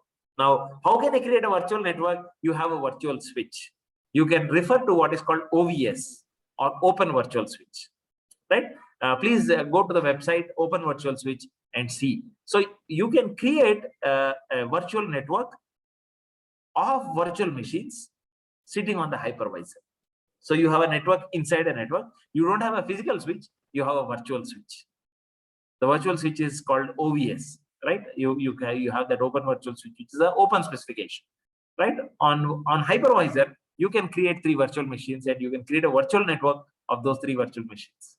And then you can run an application, which can be a distributed application running on a cluster of machines or cluster of workstations. So you can create a network of workstations and run them. So that is where you can, all VMs on one network can actually attack other VMs in the same network. So that is possible, which you can do. Then traffic sniffing. So they are connected via virtual switches, as I mentioned. Packet sniffing is done at the virtual switch level. So physically the VMs share the same hardware resources, and hence it is possible to do that. Now, next level is virtual machine level. What are the virtual machine? You have the cross side channel attack, or VM escape, information leakage, VM sprawling, and variety of attacks, right? Time, cache, heat. I told you, the main channel attack will be the packets. The side channel attack will be time, cache, heat, and power used to extract confidential information. Now, people know whether they are using AES encryption or DES encryption, depending on the number of times the cache is accessed, right? So that's the kind of analysis that is done is cross VM side channel attack. Many of the hardware level attacks are done based on the cross or what's called the side channel attacks. Side channel attacks is a big subject in hardware level attacks. Please read through that. Sometimes when you want to break cryptographic protocols and all, you use a lot of the side channel attack, because the main channel attacks won't help you in any way because the traffic is encrypted, right? So the guest denial of service attack. So VM can consume all the resources, causing denial of service to other applications. VM escape, beautiful attack. Just see if you can launch the VM escape attack and see if that is possible. Of course, it is not very easy to create this attack unless and until you know some vulnerabilities of the attacks, right? So you can look at that. An attack in which the attacker gains access to the memory that is beyond the access of the compromised tenant virtual machine. So it's breaking out of a VM and interacting with a VM or the host operating system. So you have allocated a memory space. You are going out of your memory space into the neighbor's memory space and trying to access applications or operating system or some of these things that are running on the next memory space. So when you look at it, can I copy one virtual machine from one system to another system? Obviously, yes. So you can create one virtual machine on one system using a hypervisor, and you can take it and running on another system using the same hypervisor. Now, some of these files are also interchangeable. So you can create with one hypervisor, you can run it with another hypervisor, right? It is like our media files. Sometimes we can play with VLCC, sometimes we play with COM player, sometimes we play with Microsoft Media Player, different options. So sometimes these formats are interchangeable as well. So you have what is called a .vdi file, right? Which is created and it is stored in the storage. So it is where it is stored. It is stored in the secondary storage. So when you want to start it, you're actually asking the secondary storage device to come out, and then you can work on that, right? So that is something that we can look at it, right? So that is what is called the VM escape attack. Similarly, you have the VM information leakage attack. Information leakage attack can be caused by virtual machine introspection functions. This is something which we can also look at. VMI is a tool, right? virtual machine introspection is a tool, and you can function and you can access the hardware states and the system call information, or you can inject some breakpoints. We will understand a little bit about this VMI. I will share with that. You can also have a lot of malware infection. You can send it by using you connect to the virtual machine. You can actually run on the virtual machine, and on the virtual machine you can actually launch an attack, and you can compromise a system, and then you can do it. So this is something that you can look at, right? So the malware can be a worm, or can be a malicious code injected into the normal program. So this is something that you can try to look at. There can be some cross-site scripting attacks, or OWASP kind of attacks, Open Web Application Security Project, OWASP. So you can look at some web security attacks like phishing, cookie manipulation, cross-site scripting, SQL injection, cross-site reference request forgery, CSRF, variety of attacks. There are so many attacks which are there, data validation attacks and all. So you can look at that. So all those things can happen on the virtual machine. On the hypervisor, you have these different kinds of attacks. Obviously, DOS is something which we know, resource starvation of RAM, CPU, and bandwidth. That is the DOS attacks. Then you have the malware injection attack we have discussed already. Hyperjacking. Now, something surprising. I think you must try these two attacks if you are trying to look at intrusion detection from the cloud as a research problem. Why don't you examine a VM escape attack, and in this case, the hyperjacking attack. Hyperjacking attack is installing a rogue hypervisor, right? So you must be knowledgeable about how a hypervisor works, and you must be knowledgeable to install a hypervisor on a hypervisor, right? A rogue hypervisor is installed, and it takes control of the server. The hypervisor level rootkits exploit the hardware utilization features, and then install a hypervisor above a hypervisor. So actually, a normal hypervisor is working. On top of that, there are virtual machines, but this hypervisor's functionality is captured or hijacked by another thing. So that is what is called hyperjacking.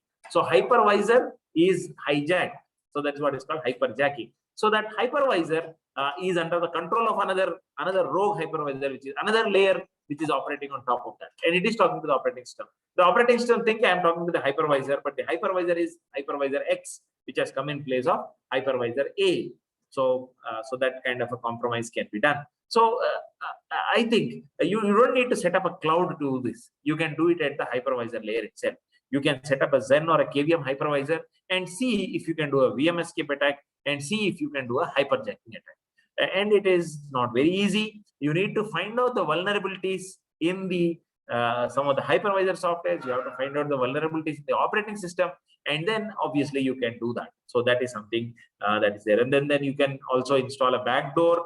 Attacker can take a backdoor entry into the hypervisor's privilege domains by overwriting hypervisor code and manipulating kernel data structures. If you can adjust your attack codes to synchronize, of course, it's a trial and error, and it does a lot of efforts. After that, you can compromise a hypervisor directly using a backdoor, right? So these are storage level attacks. So you can have data leakage, data remnants, dumpster diving, and hash value manipulation. Data leakage attacks, a lot of these files are deleted, so you can try to go there and do that and get some information. Data remnants, so many times we delete a virtual machine, or maybe you delete a file. Is the file totally erased?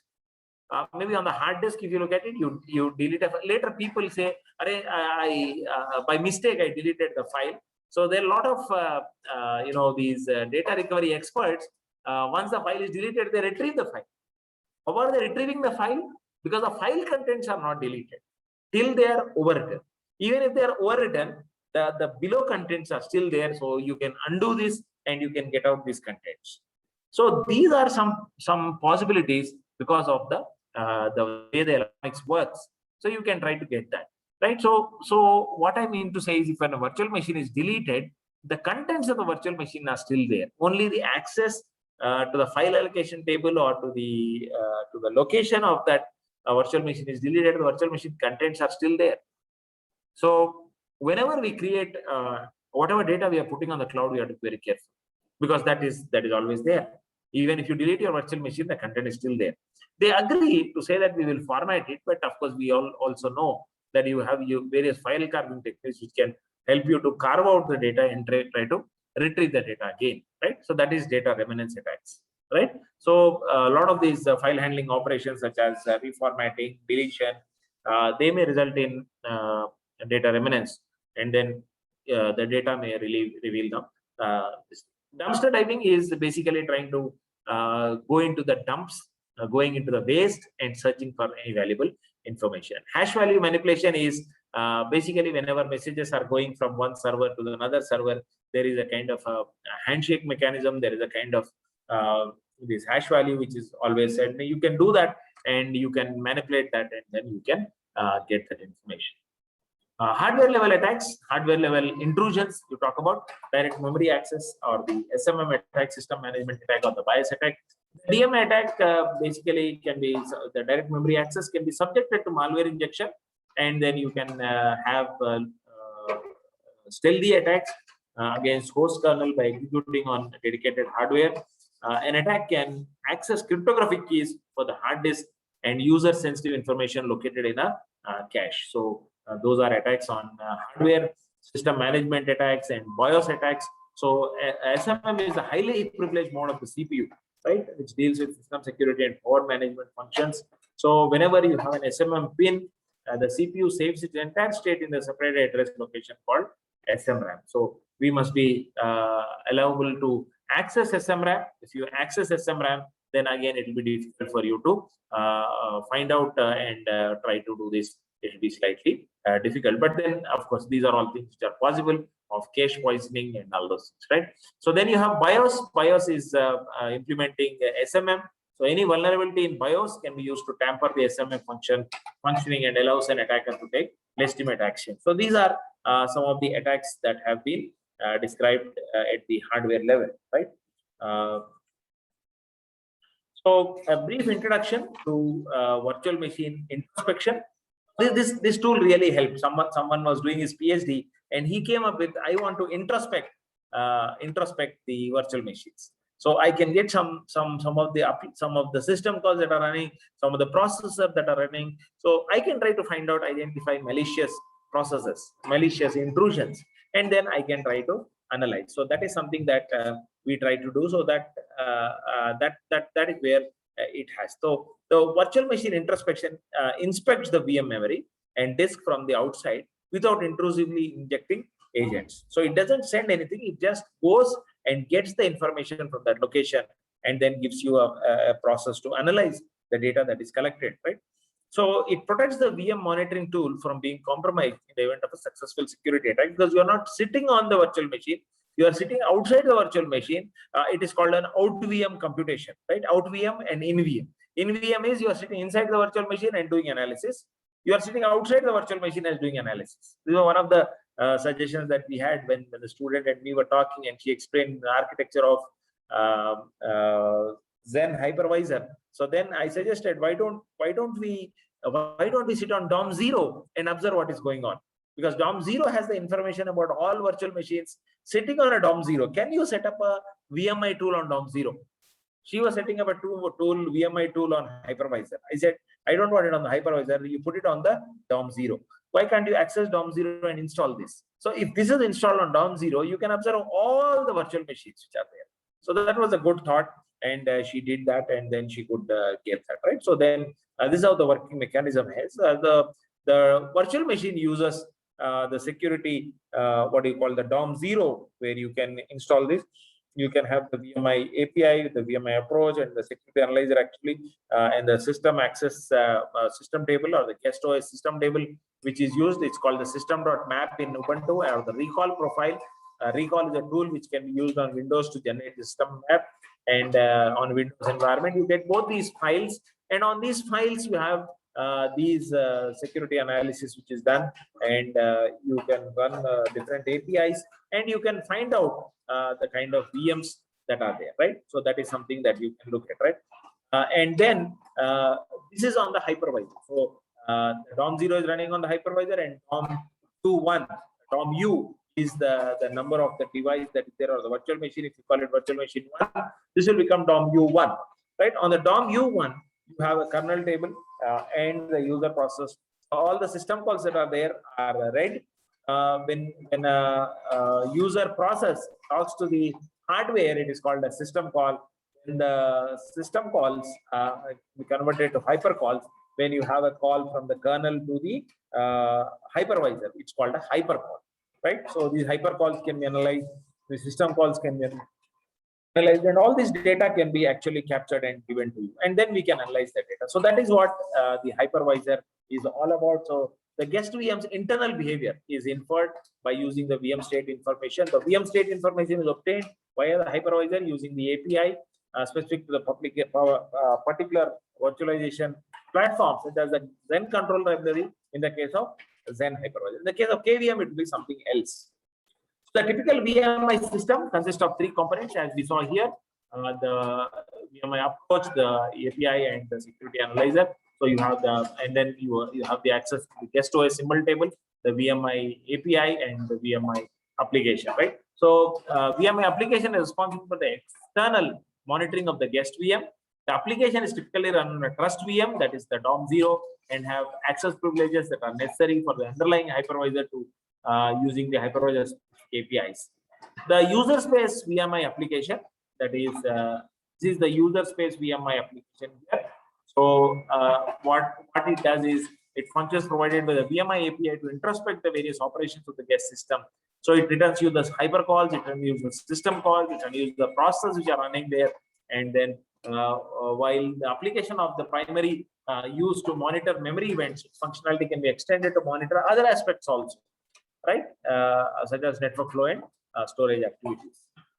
So the VMI API is installed on the monitoring VM, that is basically the DOM0 in this case of Zen hypervisor.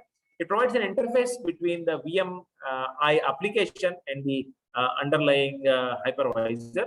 The user space VMI application obtains different aspects of a VM state by using the VMI API, which in turn uses the API specific to the virtualization platform on which it runs. So this VMI is specifically talking to the hypervisor's API, and then it can get more data.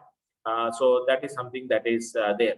So while VMI uses hypervisor specific API to obtain information about the guest VM state, it is impossible to interpret the acquired data without knowledge of the guest OS, since it only has the access to the hardware level VM state information. So some information is available, but when you don't correlate with the guest OS, then only you can get that thing. So this gap is referred to as semantic gap, and many of the people are trying to address this, what is called the semantic gap. And we'll also look at some of the architectures that are there. Of course, you look at system.map or ntdll.dll on Windows, and then you get the OS kernel level table, and then you look at the symbol table addresses, and you look at the kernel data structures, and then you have what is called an interrupt descriptor table. All these things IIT is built. So the kernel symbol table helps narrow the semantic gap by enabling the VMI API to translate the hardware information to the virtual addresses of important guest kernel structure. So whatever was not available with VMI API, when you look at the operating system contents of the virtual machine, you will be able to get these data. So you have to correlate both the things. So then my student and me, we propose this cloud hybrid, what do you call the hypervisor that we try to look at. So we try to build what is called a cloud hedge to identify the intrusions. Intrusions can happen at 3 layers. So it can happen at the primary level of defense, that is the first level, at the VM level. It's called the it is called the tenant virtual machine, or called the TVM. So at the virtual machine level layer, I would call it. Then we would go to the VMM layer, or the DOM0 level. I will call it the hypervisor layer. At the hypervisor layer, we propose 2 techniques, both published into 2 papers. This is converted into paper. And here we have the last one, which is called the malicious network packet detection, MNPD. So this is detection at the network layer. So detection at the virtual machine layer, detection at the hypervisor layer, detection at the network layer. So these 3 things. So accordingly, for each of these techniques, we have this thing. So the 3 methods, if you remember, this is attacks at the virtual machine level. So you have these one tool which is monitoring the virtual machine level. The second tool is called VMDS, which is running VMDS. This is VMDS running at the hypervisor layer, and this is MNPD, which is running at the network layer. So when you talk about VMDS, it is working on DOM0. You have MNPD also working on the DOM0, but then there is one MNPD which is working on the network. So these three kinds of attacks are there. So you have three defenses, right? One defense at the virtual machine level, one defense at the hypervisor level, and one defense at the network layer. And of course, the virtual network layer also when you talk about in the hypervisor. So these are the things. So when you look at the first level, that is the virtual machine level, you tend to get a variety of these attacks. So you have these this thing that you have a tracer, and you have the system called trace, called strace, which is an inbuilt application. So the system called trace, strace is there, which manages, right? So that is something that you can look at. So you have at the virtual machine layer, you have these system calls which are traced, and now you are comparing the system called trace by creating a feature vector generator. So you try to get a feature matrix log, right? So you try to see whether the system calls are having any malicious system calls.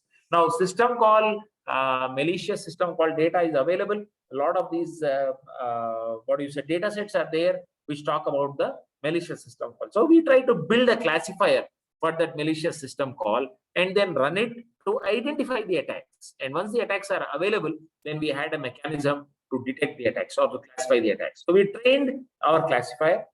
Now, one of the beautiful thing happened here, right? So it's a secret that I want to tell you. What is the secret here? The secret here is, did we verify it on the live cloud? No, it was not.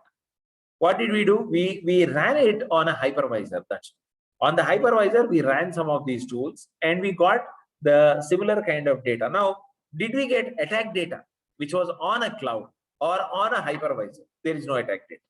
We got attack data, which is system call analysis data, right? So that is where we started working. So when you want to work with the data, which is already existing, which is network data, but we don't have any real virtual machine attack data. So in fact, cloud data is not available. Now what do we do?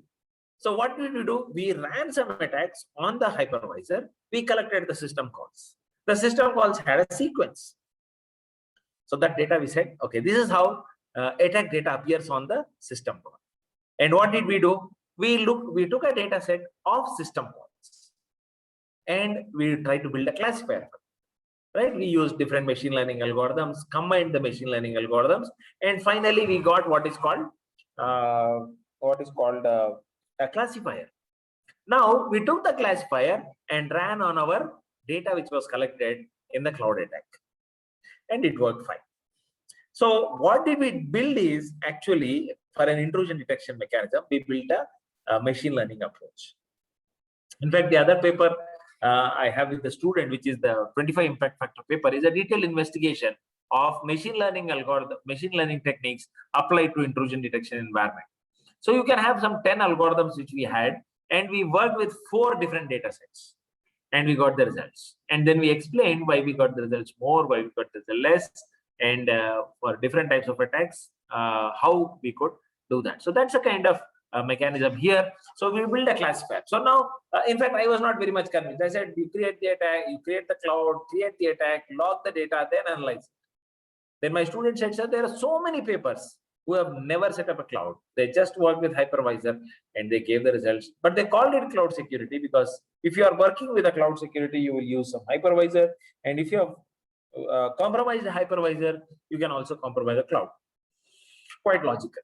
So if you have got system call data, and then you know that you can build a classifier for a system call data, then you can see whether the same system call data can be applied to check whether this data is of a type of attack or not. So that was what was at the hypervisor layer. So this is slightly bigger in size. If you look at it, the virtualization layer is very small. The hardware layer or the cloud administrator control, and he sends all this information, and then you try to trace the system calls, analyze the system calls using some machine learning mechanism, and then you combine it, and then you use the classifier to classify whether it is having this alert and logs which are generated or not. If they are generated, then you try to derive it, right? And the otherwise you can leave it, and then you can go and see if you can retrain the classifier. So that is where your new profiles will come in. But otherwise, these three are the techniques that we looked at, right? So we build this model called the malicious system call sequence detection. So we had what are called system calls which are collected from the cloud admin. So then you trace the system calls, created a system call pre-processing which was done. So you have the feature extraction which is done, you have the feature matrix log which is created, and then it was sent to the classifier. The classifier was built on decision tree 4.5. So it returned some value, and the other thing was it was raising some alerts, and from the alerts it will go to the VMM. But otherwise, you have another mechanism which, as long as the profiles are being added, the profiles are being added to the classifier as well. So this is how we did an n-gram sequence of system calls. So we can bypass the network server, take entity inside the VM. IDS deployed at which VM. The IDS runtime monitor behavior of programs. The bag of n-gram approach is used, where each system call sequence is represented by a bag of n-grams, short sequence of system calls. So S1, S2, S3, S4 becomes N1. S2, S3 becomes the N2, like that, right? So that's how they get the term frequency of each igram is stored for each malware trace. The decision tree classifier is used to learn the behavior of the intrusive and benign features of monitor programs. The UNM, University of New Mexico dataset is used, right? So that was the first level. Second level we have is what is called the VM IMD, or virtual machine introspection based malware detection, right? So you have this mechanism, and now the TDM layer is very small, but the whole focus is on the VMM level. At the VMM level, again, you get the guest OS trap and all that, and after that, you go and get the system called tracing also. Here you have two approaches, which is called bag of n-grams, BONG, and otherwise you have directed cyclic, system called directed graph, right? SCDG. Then you use a technique called WAID or VM-Guard. Both these papers are there. VM-Guard is an IEEE transaction paper, which you can refer. And the bottom one also is a conference paper, MNPD, which is published in Security and Privacy India level conference by ISEA project. So you can look at these two papers also. WAID and VM-Guard is also available, and then you can try to look at that, right? So that is something that you can look at, right? So these are some aspects, and then you have the behavioral analysis, either using VM-Guard or WAID. Each uses a bag of n-grams or a system called directed graph to do that. So this is a slightly bigger version. So obviously, again, the alerts are generated. Again, it's a system called analysis also, which was done, and then this was also published. So here we have these two methods, VM-Guard and WAID. VM-Guard is based on a system called sequence analysis. There is the first level. The second level is you have WAID, which is VMI assisted evasive malware detection based on system calls, which is based on system called transitions. Here it is system called sequence. Here it is system called transequence. So these two aspects must be analyzed, and both are using two different approaches. We have two papers for that. So that is something that we can look at. These are the two papers which you can look forward and read through for these two approaches that we have taken. So broadly speaking, these approaches are like this. This is a cloud environment. From the cloud environment, you are taking the this thing. You are introspecting the virtual machine and extract the system calls. So we call it PET. Okay, we call it PET. Then you have process validation, which you do it. Then you have TPP and AAG. So this is alert, the alert this thing, and we'll look at that aspect, right? So when you look at each of these aspects in detail, as you look at 1 minute, alert and log generator. So this is the last part, and this is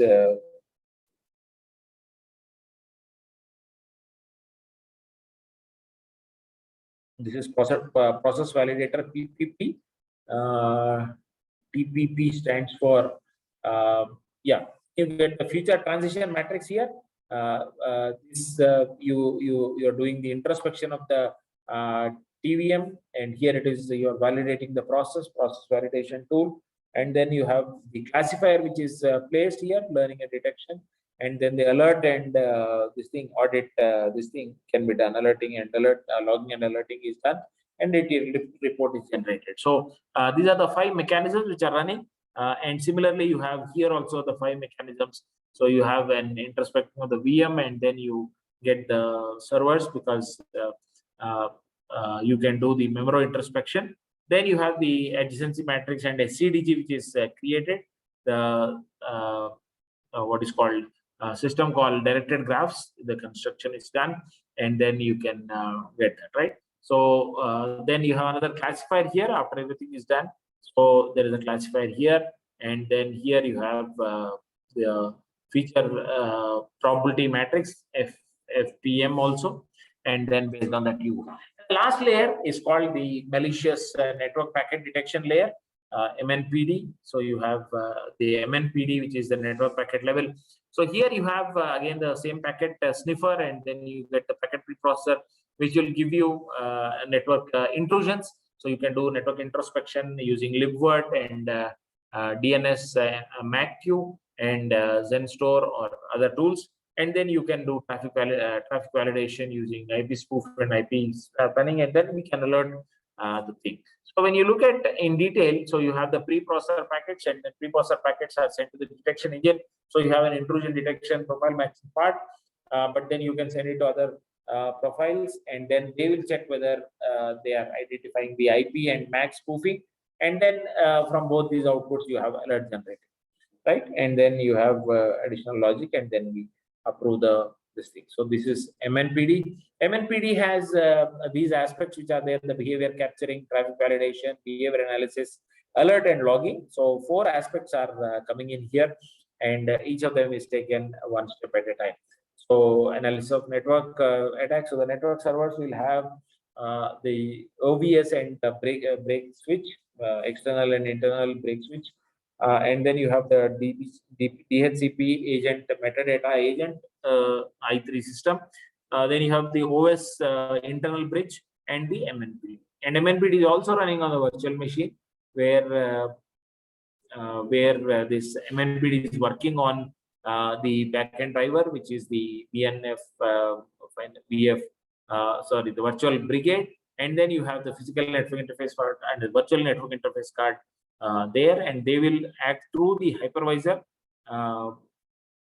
and this DOM0 is where MNPD is running, and on the network server also MNPD is running, and MNPD is able to verify. Of course, MNPD is not able to verify packets which are outgoing from this network, because the source address is not generated. But from MNPD, when it is coming out of the virtual network, it definitely can assess, because the virtual network is having all the network devices, and the virtual network can easily capture that, right?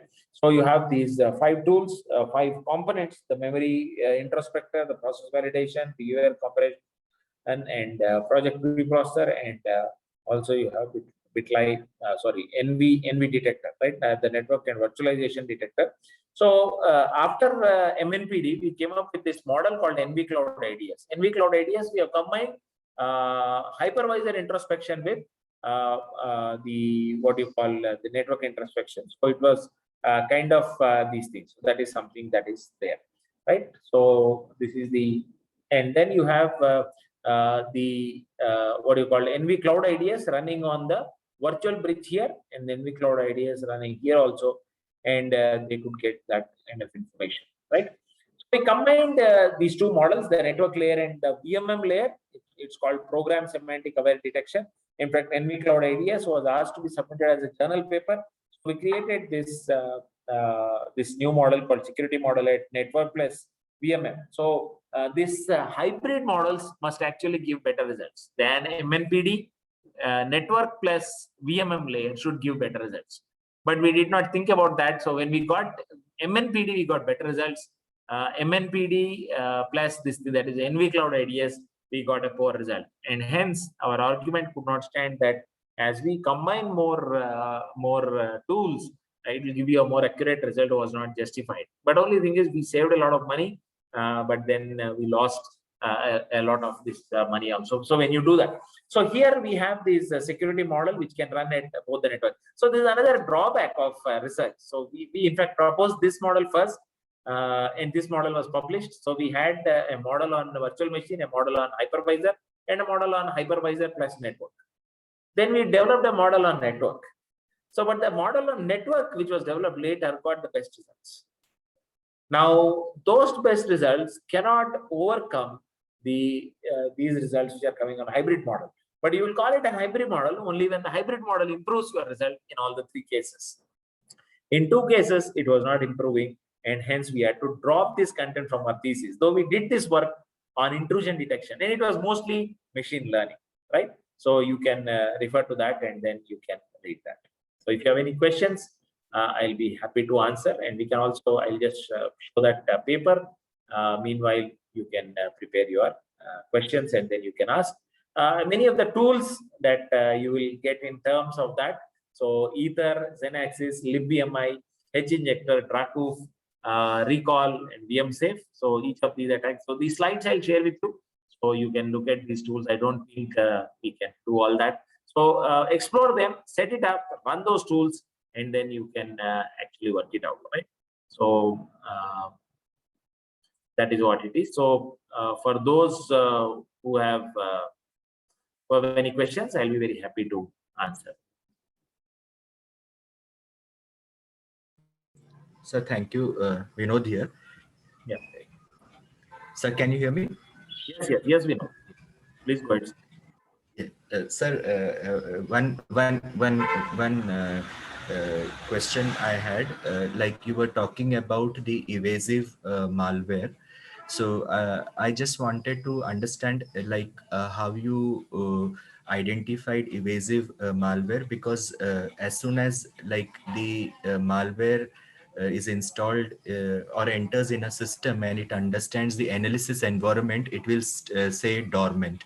So how your approach forces the evasive malware to execute in the system, and then eventually we extract the system call? Can you, sir, highlight on it? How did you? Yeah, there were some experiments which were done where this tool, the hypervisor tool, no, not the hypervisor tool, the what do you say, the evasive malware would disable the antivirus. So once, and of course, how did we do that? We got hold of an evasive malware sample and we ran it on a hypervisor, and we observed what it was doing. So it went and examined all the security monitoring which was being done. So we had a Avast scanner running on that hypervisor, sorry, on that virtual machine. The evasive malware disabled that. That kind of it searched for those security tools which are running and disabled that. So we could capture some system. And of course, again, later what we did was we found a similar data set of evasive malwares, and then we tried to build a classifier model. So in fact, all our papers, as you look at it on this work, was more on machine learning techniques applied to this. So our argument was that this is a kind of an experiment. We ran a small experiment and we got a data set, or we observed what are the system calls which are being generated. And that is one part. That is actual cloud work. The other work is we took a similar data set with evasive malware, system call sequences, and built a classifier. And we said, now that this classifier is built for this kind of an environment, and building of the classifier was what was getting us better results. So that was fine. But now, when we try to take it and apply it to the cloud, when we said, if you have a data set like this, we can build a good classifier, which was using machine learning algorithms, ensemble algorithms, like random forest and other things, and we could get good results based on ensemble mechanisms, random forest, SVM, combination of these, gave us better results. You can look at that, right? And good pre-processing that we did and all that could get us better results. So I'm just in a talk, I'll call you. So so that results were there, and then we could get so these two were slightly different. So what I can say is we ran some experiments on live evasive malware running on a system, captured a sequence of system calls on how the worm or how the malware worked on this what system calls it generated, and that experiment we showed, and then we took a data set and ran our experiment. And of course, maybe today this logic may not be applicable, but I think 4 years ago this points sold, and the two papers were accepted. If you look at both the papers, one a transaction paper and one a paper on concurrency practice and experience, CPE, Wiley Journal. That's where this Wade evasive malware this thing is there. So you look at that paper. Once I share the slides, you can look at that, right? So that's where you could try to do that. So there are two unconnected things, but then the reviewers agree to our ideas. So I also did not agree when the student proposed this. I said I won't accept this. I want on a live this thing you have to show me on a sequence of system calls and then analyze it and show it to me. That a particular attack is being detected. But then she came up with some papers which made these observations. They titled it cloud security. They did actually hypervisor security, but then they used a data set which was for network security and said that if a classifier like this is built, a classifier like this can also be built for this data set, and it works fine. And those papers were accepted. So hence I agreed, and our paper was also accepted. So I think that that's something which that's where my logic or my argument of reading more papers will help us, because if they have done and their papers were accepted, we can also do it, and our papers can accept it. But then, of course, as you would put it, a real, not a homegrown system, but a real mechanism would be a better option. But for us, we created a data set, but we actually did not analyze that data set. We analyzed another data set. But here, we just did not analyze existing tool running on the data set. But we tried to create a new novel environment, like that SCDG, like the bag of n-grams, and then combining decision tree with SVM and these kind of Ansible approaches, which have better results than the existing algorithms and similar work which is there already existing. So that's how we could do that. Thank you, sir. Sir, there is one question in the chat I will read for you. So by Manoj, which says that, does the cloud provider publish any report on cloud intrusions or compromises on their platform?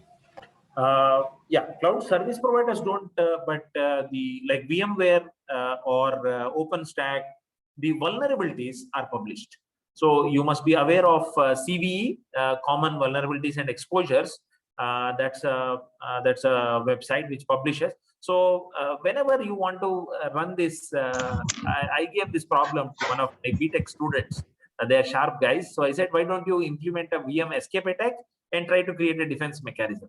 So to create a VM escape attack, they had to find out all the vulnerabilities which are there in different VMs. So on Zen and KVM VMs, they studied various vulnerabilities and tried to launch those vulnerabilities. And the newer versions of the hypervisors don't have those vulnerabilities. So they had to go back to the previous versions of those VMs where the vulnerabilities existed, compromise the vulnerability, and create the VM escape attack. Of course, they were successful, but of course, they are not now. The problem is not there in the present this thing. So again, you have to continuously follow the new vulnerabilities that are existing in the newer version. Let us say if a version 12 thing comes up, now for the version 12 hypervisor, you have to look at the vulnerabilities, and then you can get it. So please follow the CVE website. Go to RHEL KVM vulnerabilities or Zen vulnerabilities or Hadoop vulnerabilities. Most of these are available, and we could come up. And as I was mentioning, big data security, me and my student, we could, of course, the vulnerability is published on her name only. That's okay, but it was good effort. We could find out some. We did a security analysis of Kerberos latest version, found 2 errors which were later acknowledged by Oracle because of their hypervisor VirtualBox, and also Red Hat Enterprise Linux acknowledge those things. And it was also mentioned in the NIST vulnerability database called NVD. NVD is another source where you can find out the vulnerabilities and then you can follow. So there is no mechanism where you can actually get the data directly, but you can look at the CVE and other things. One last question from the chat by Shobha ji. Sir, without the cloud environment, can we analyze MNPD and system call analysis? Yeah, system call analysis can anyway be done. See, network intrusions can be analyzed using system calls. System calls, network system calls. There are so many network system calls which are there. System calls are not only related to operating system, but also to a lot of network system calls are there. So you can, if you want to study network intrusions and you don't want to discuss about cloud, you can definitely do that. There is no issue at all. You can use the MNPD mechanism, but the MNPD mechanism in this case is built for a virtual network. If you read the paper MNPD, you can search Preeti Mishra and MNPD, or look at my Google Scholar and you can get this paper. It is published in the ISEA Security Privacy Conference, which was conducted in NIT Surat. And in that, we are trying to look at sitting on the hypervisor, sitting on the virtual switch.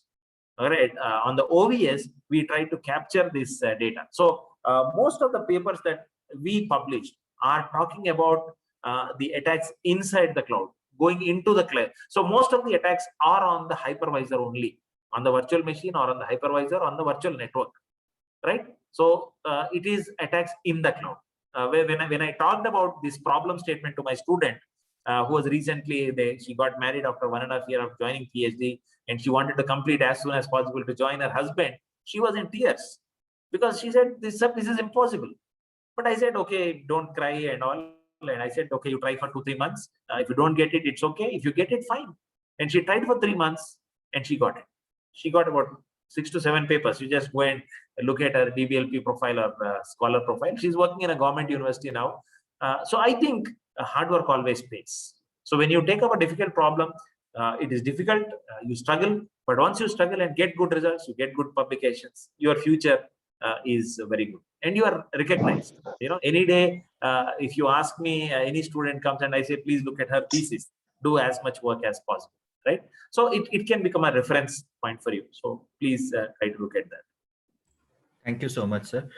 So I thank Dr. Emmanauel Pilli, Associate Professor, MNIT Jaipur, for sharing his valuable thoughts on intrusion on cloud and detailing about the attacks and his research work along with his group of scholars. I hope that the lecture opens up new insight for future research. Sir, I sincerely thank you on the behalf of Department of Computer Applications, Cochin University of Science and Technology.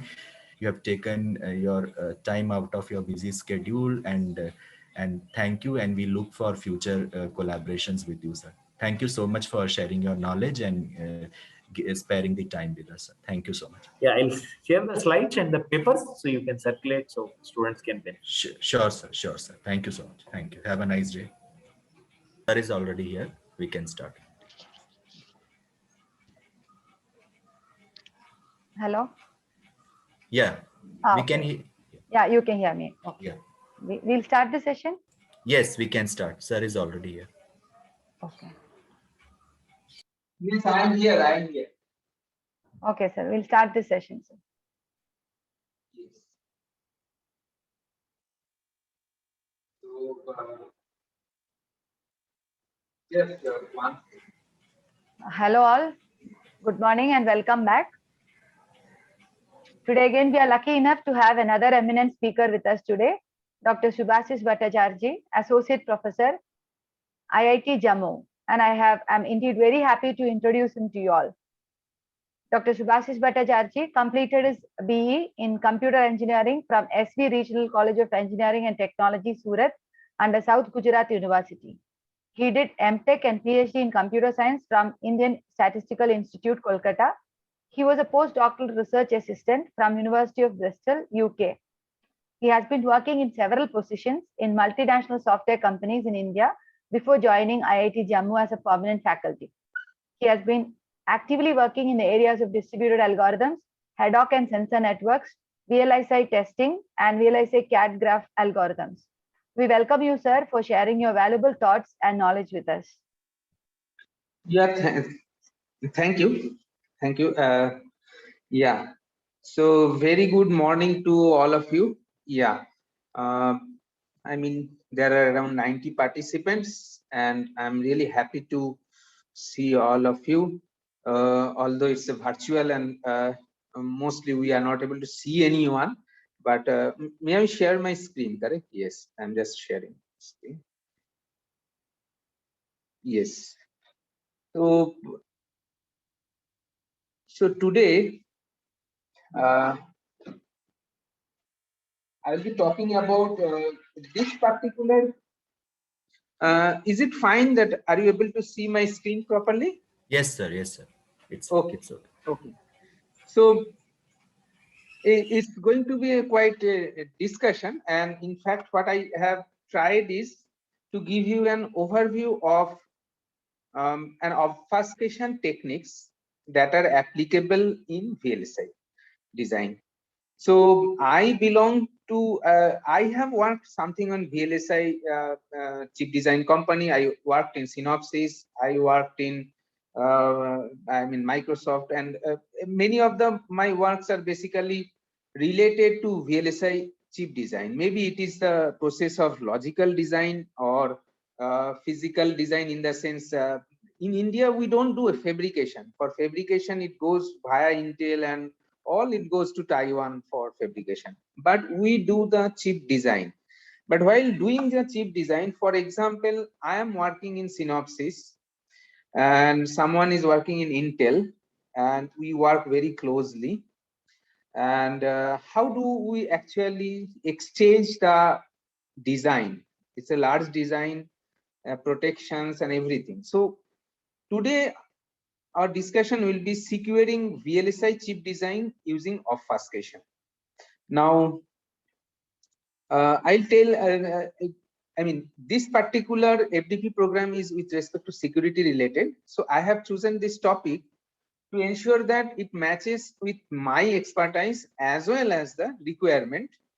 And one thing that I felt very much, that people who are doing cryptographic research or security research on networks, but they fail to understand that it is very much important to secure our VLSI chips, because we all are using so many chips.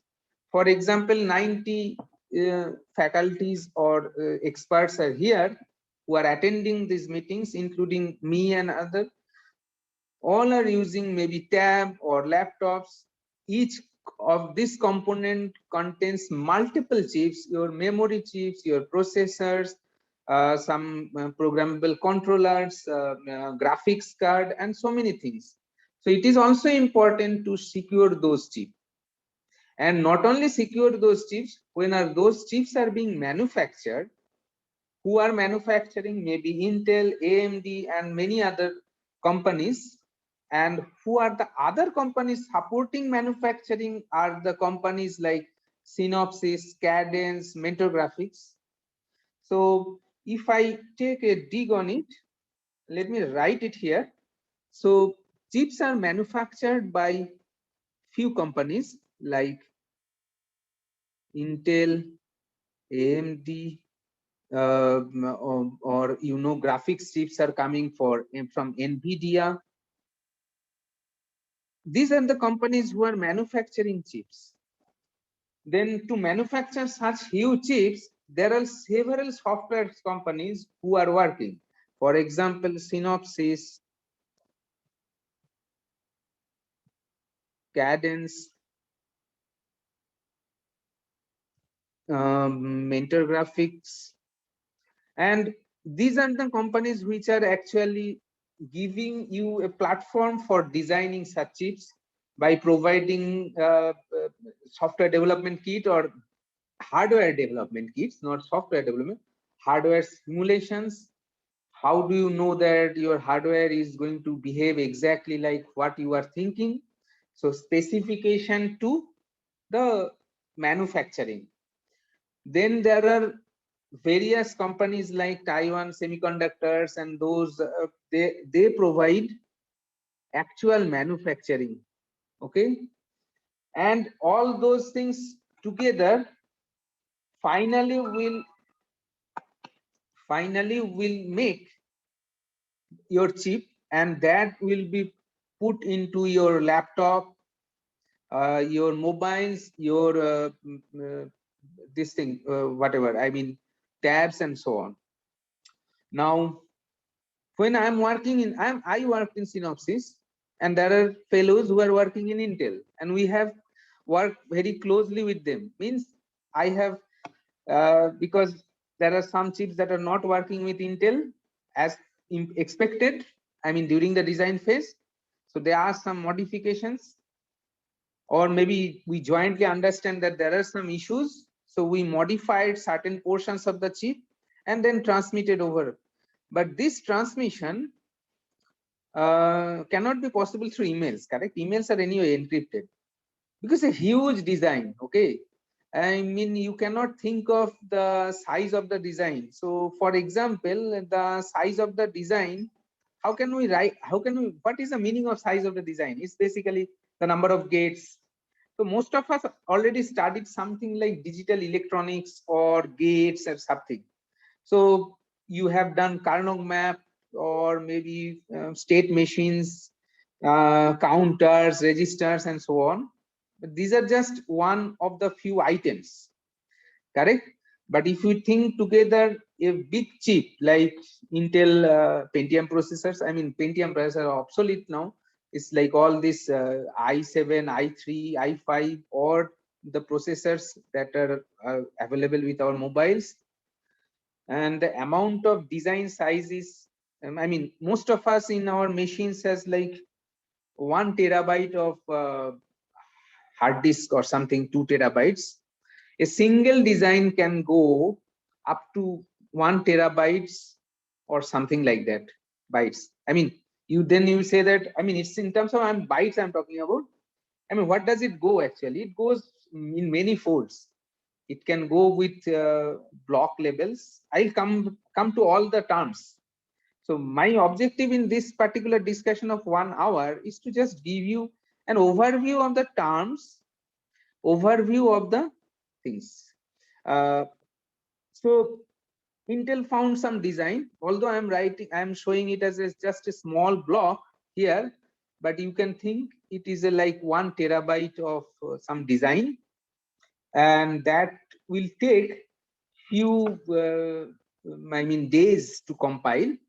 And even to understand that in this design there is a small portion where I have did some wrong thing, and that doesn't work. So the chip, if we manufacture that chip will not work. Then Synopsys or Cadence or the Intel partners, we work together, we found the bugs, we found the issues, we compile, change it. Maybe the NAND gate should be changed to an OR gate or something, or maybe some logic will be, some layer of silicon has to be placed in a different way, or maybe there may be some extra wires has to be laid out because the power is getting drooped, and so on. I mean, there can be many different things that are possible. So one way of, and after doing that, I have to again transmit that 1 terabyte. Of course, it may not be 1 terabyte because we can have actually incremental. We may understand that it may actually leads to say small portions which may a few MBs or few GBs, and we have to transmit that. And now Intel doesn't also do all the manufacturing for all the designs. So Intel also takes the design from different portions. Maybe it has taken some portions of the ARM core. So it is taking some part. So, I mean, you can understand that VLSI chip design is a big process in which many stakeholders are there. And if we cannot send it by email, we have to send it by some other means. And now think of encrypting like terabytes of data and then decrypting at the other side, etc., etc. It's a huge lot of task. And also maybe that I mean, it's not important to encrypt everything. So it is better if we do some kind of obfuscation. So let us start with this thing. So I have just, so first of all, VLSI chip design, I have explained little bit on it, like it's a big process and we need to secure the chip design as well as the chip. And how do we want to secure? We can secure it by using encryption or cryptographic algorithms, or the another thing is that obfuscation. Okay, so these are the terms I'm going to go. So you already know what does it mean by securing.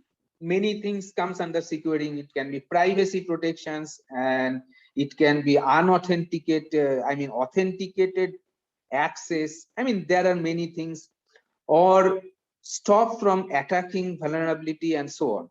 Fine. So obfuscation, what does it mean by obfuscation? So let me just erase this portion. I mean, that's not important now. Okay, so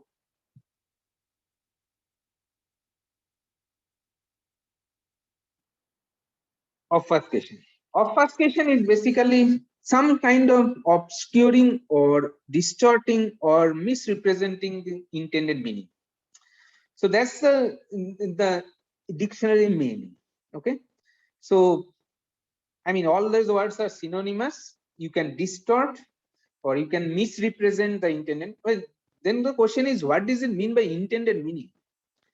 I mean, of course, if I take some data or I take 100 rupees note from a friend, if intended meaning is 100 rupees, I can go and buy some coffee or something.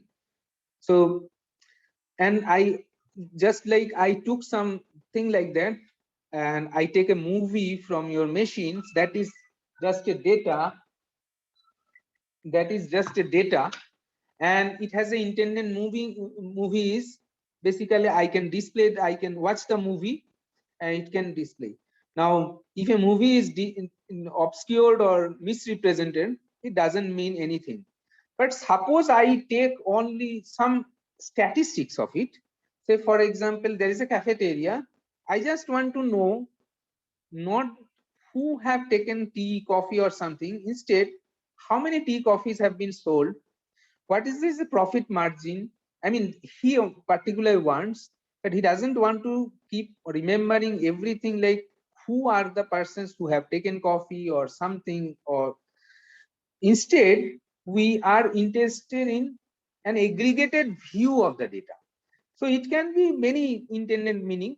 So it can be medical data, government defense strategies, personal assets, mobile calls, locations visited by various persons. And you know that this kind of privacy infringement is going on for long time and advertisers are looking for this kind of data.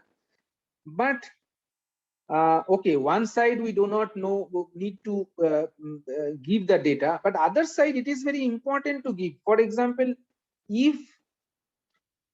if government knows, I mean a statistical view of the persons visiting throughout Delhi, okay, then it can understand how much traffic it is flowing, how much of the metro capacity it has to build, how much buses are flying, and whether its capacity has to be increased or not. So finally, what do we need actually? We need data or informations, definitely, for better decision and planning. Maybe it may be for better manufacturing, or it may be for future experiments. And you can understand that everything for, so for example, if in defense strategies, the data is needed, but of course that data, I mean, government cannot do all kind of research based on the defense, correct? It has to outsource, but it cannot give how many soldiers, what soldiers. I mean, it can only give certain statistics to some other agencies who can do some research and maybe doing some research, understand that how many number of road rollers or maybe the ammunitions that has to be purchased from US and so on. So data must be obfuscated rather than, I mean, the obfuscation can be in many ways. Basically, you give the intent, you stop giving the intended meaning, but you give the statistical view or the visual view of the data that can show you the requirement for you to do research or to do planning or taking certain decisions. And but definitely without sacrificing the privacy, piracy, or tampering. Okay, I mean, we should not be, the privacy should not be compromised. It should not be pirated, or the data must not be tampered and sold to someone else. So, and in doing that, we need what? We need to do secure exchanges of intellectual property between stakeholders. Say government is giving some research work to some companies, maybe Infosys or something. And so there are different stakeholders. Some stakeholders are going to take create some new softwares for defense without knowing exactly the all government strategies under the defense. Okay, and also it should be no loss of productivity. It means, suppose I say that I want to give you tight privacy, that doesn't help you unless we can use the data. So suppose I give you no access to the data, then one cannot work. So we are losing the productivity. Okay, so I mean, expose the essential, maybe only the, but hide the internal, or all the details should be hide. Now, of course, my discussion of this one is basically obfuscation techniques for VLSI chip design. So what is data in the VLSI chip design? That is very important, because we are actually requiring data or informations, and there are many ways we can say different.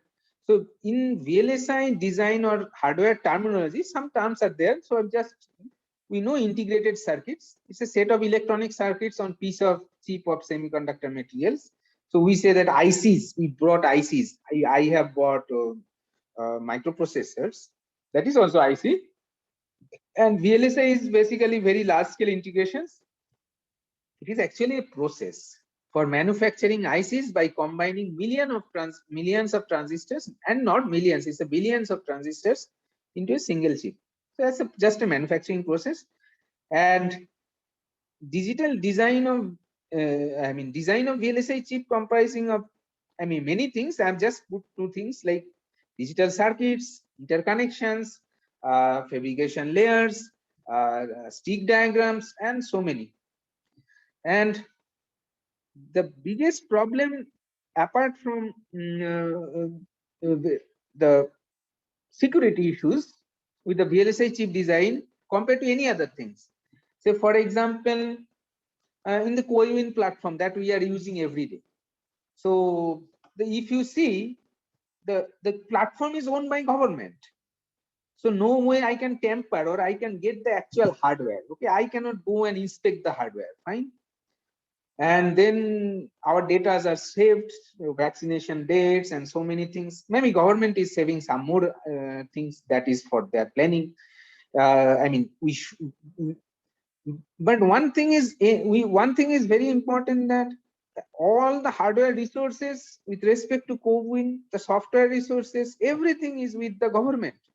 We just have an access by OTP. So we just want to register, we give the phone number, I get an OTP, I give it, then it gives me just an opportunity or a window on which I just access it.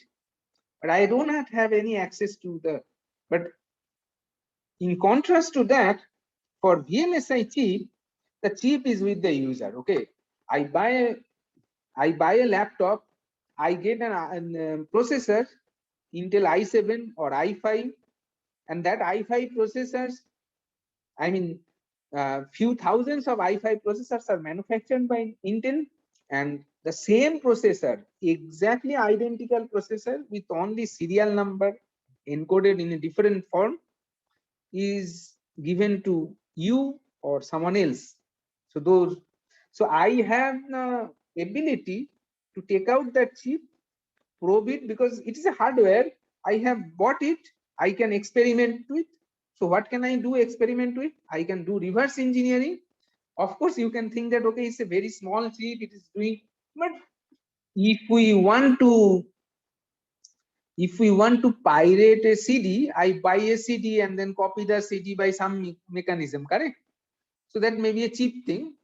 But if I want a VLSI microprocessor to be copied, of course, I'll spend some more time, but I can also manufacture same design, correct? So if I know the design within i5 or i7, then I can also, of course, I cannot start foundry. It's a costly process. It's a hugely costly process, but I can take from there some queuing mechanism, some buffer mechanism, some cache memory designs, or maybe part of the hardware I can extract out. So I can reverse engineer, I can probe. So what I mean is, the processor is always with us, the hardware is always with us. So the chip is with the user, and one can break and make or probe a chip, and so it can actually find out or reverse engineer the hardware. So in general, I just want to say that in VLSI design flow, we have a design specification and then a kind of schematic capture or hardware or capture kind of thing. So gate level descriptions or something, then you create symbols, maybe you simulate and see whether it is meeting the design specification or not. If it does not, then you iterate through and finally you find a design or maybe subsequently multiple such designs which is identical or which is doing the behavior required for the design specification. Okay, and then you generate some layout. And layout means basically how to place different things on the chip. So chip is nothing but a rectangular area, and in that you may be placing here the ALU, here the control unit. I mean, even inside the control unit, there may be some portions which is the, okay, maybe the memory, the cache. Then inside ALU, this place, inside ALU, if I take this ALU, that ALU contains, maybe here is the multiplier, here is the adder, and so on. I mean, that kind of thing. And then you generate the layout, I mean, after placement and so on. Then you do the design rule check. I mean, design rules will be basically what will be the distance between two wires, how will be the distance between two gates, I mean the logic gates or the FET gates, and so on. Then you extraction of the parasites. So if we do that, what will be the leakage current, what will be the resistance, inductance, and so on. And so basically you keep on doing that and see, iterate through, and finally you go and get a final design. So this is basically VLSI design flow. In this one is basically the companies like Intel, Synopsys, they are working. Synopsys are working for developing tools such that Intel can do this design. On the other hand, Intel decides that it wants to build i9 processors, and it creates a specification and then use the Synopsys or Cadence tool to extract that specification, put it, and so many things. And finally, it comes out with a design that is going to foundry for manufacturing. And then you are coming up with a chip. Now, so just like what we have between any two layers or within a layer, there are different entities are working. It's not that only one person is working for design specification or schematic capture. Multiple persons and multiple organizations are working. So it can be that and everywhere there is some data will come up. What exactly is data? Some data at every layer, correct? So in design specification, it will be one kind of data. In schematic capture, it will be a diagrammatic some data or some symbols. Once the symbols are created, then you will put it in terms of symbols, and in simulations you have all the input data and output data. So every places there are different set of data, and so the obfuscation can also be on different set. It can be the hardware obfuscation can be on the logic design part, so itself in the logic design. It can be the finite state machines that can be obfuscated. It can be the layout I can obfuscate. Okay, so means I will not give, what does it mean by obfuscation in the logic? I will give a logic design that will work for you, but those who are not intended for this will not be able to understand this logic. Fine, they won't be able to take it out, or maybe by reverse engineering you may not be able to get the actual logic design that I have. Okay. Or the interconnects. So maybe it's like treasure hunt. Okay, how do we do treasure hunt? In treasure hunt sometimes we have some I mean redundant or unnecessary things put over there.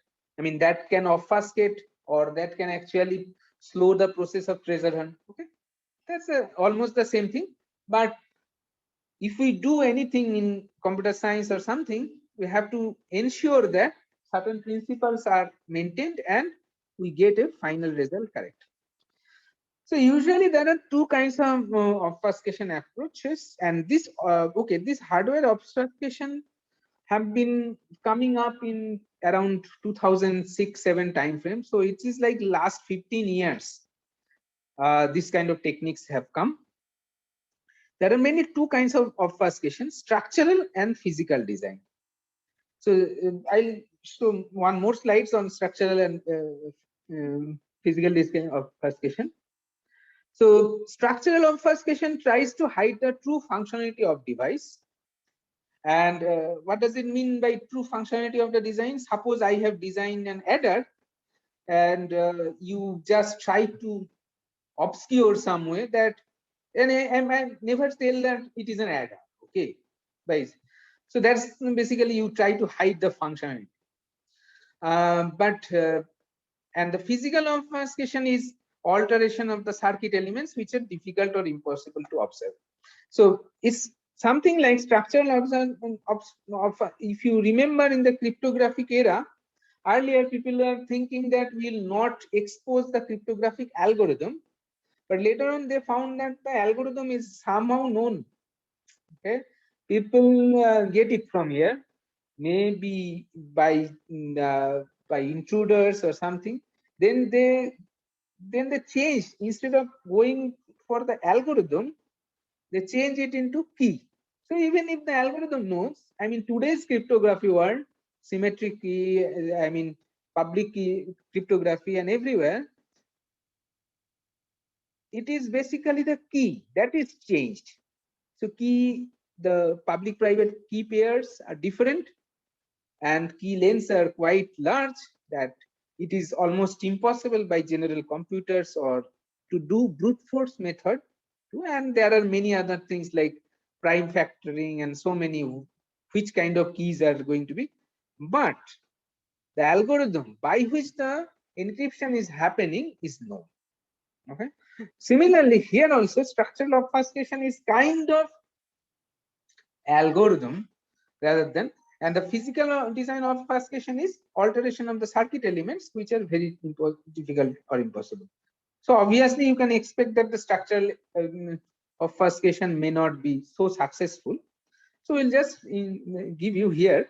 So it's to try to hide the true functionality of the device is sorry, this is not the thing. So techniques such as randomized placement of the logic elements, irregular routing of the or dummy wares. So basically, given the chip at every level, it can be done. Okay, so structural obfuscation.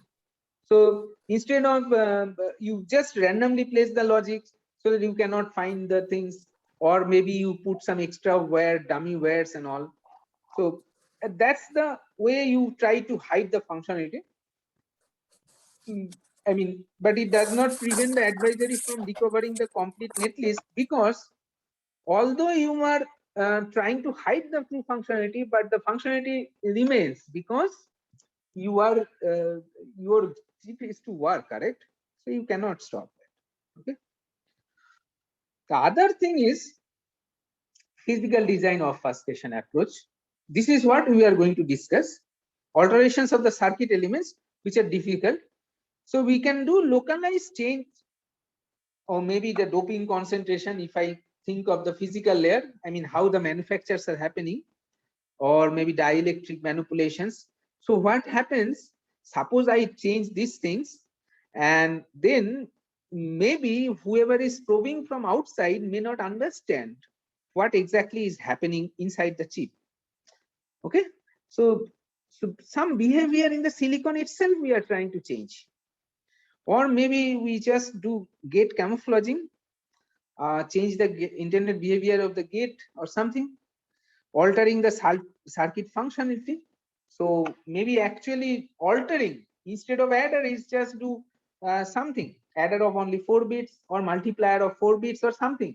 Then you will say, and that only it is available, or only when it is working, it will work as a, but you cannot extract it from it. Okay, it has a potential to provide strong protection because asymmetry of the settings, because you are doing the alterations in different parts in I mean not in a similar way. So it is very difficult for designer to guess what kind of alterations you are making. Say maybe one time you are making change from AND gate to a NOT gate, and the other time you are changing the OR gate to an AND gate. So I mean it's not I mean the same AND gate may be replaced by an OR gate. Okay, so you, I mean designer doesn't have, or maybe a gate which is a BJT transistor or MOSFET transistors, you just change from XOR to some other transistors. Okay, and it is almost same to classical cryptography, in which cryptographic algorithm is known but the key is secret, because every time you have a different key, you are altering the circuit functionality in a different way, and there is no way that a user can have multiple I mean combinations by which it can guess or it.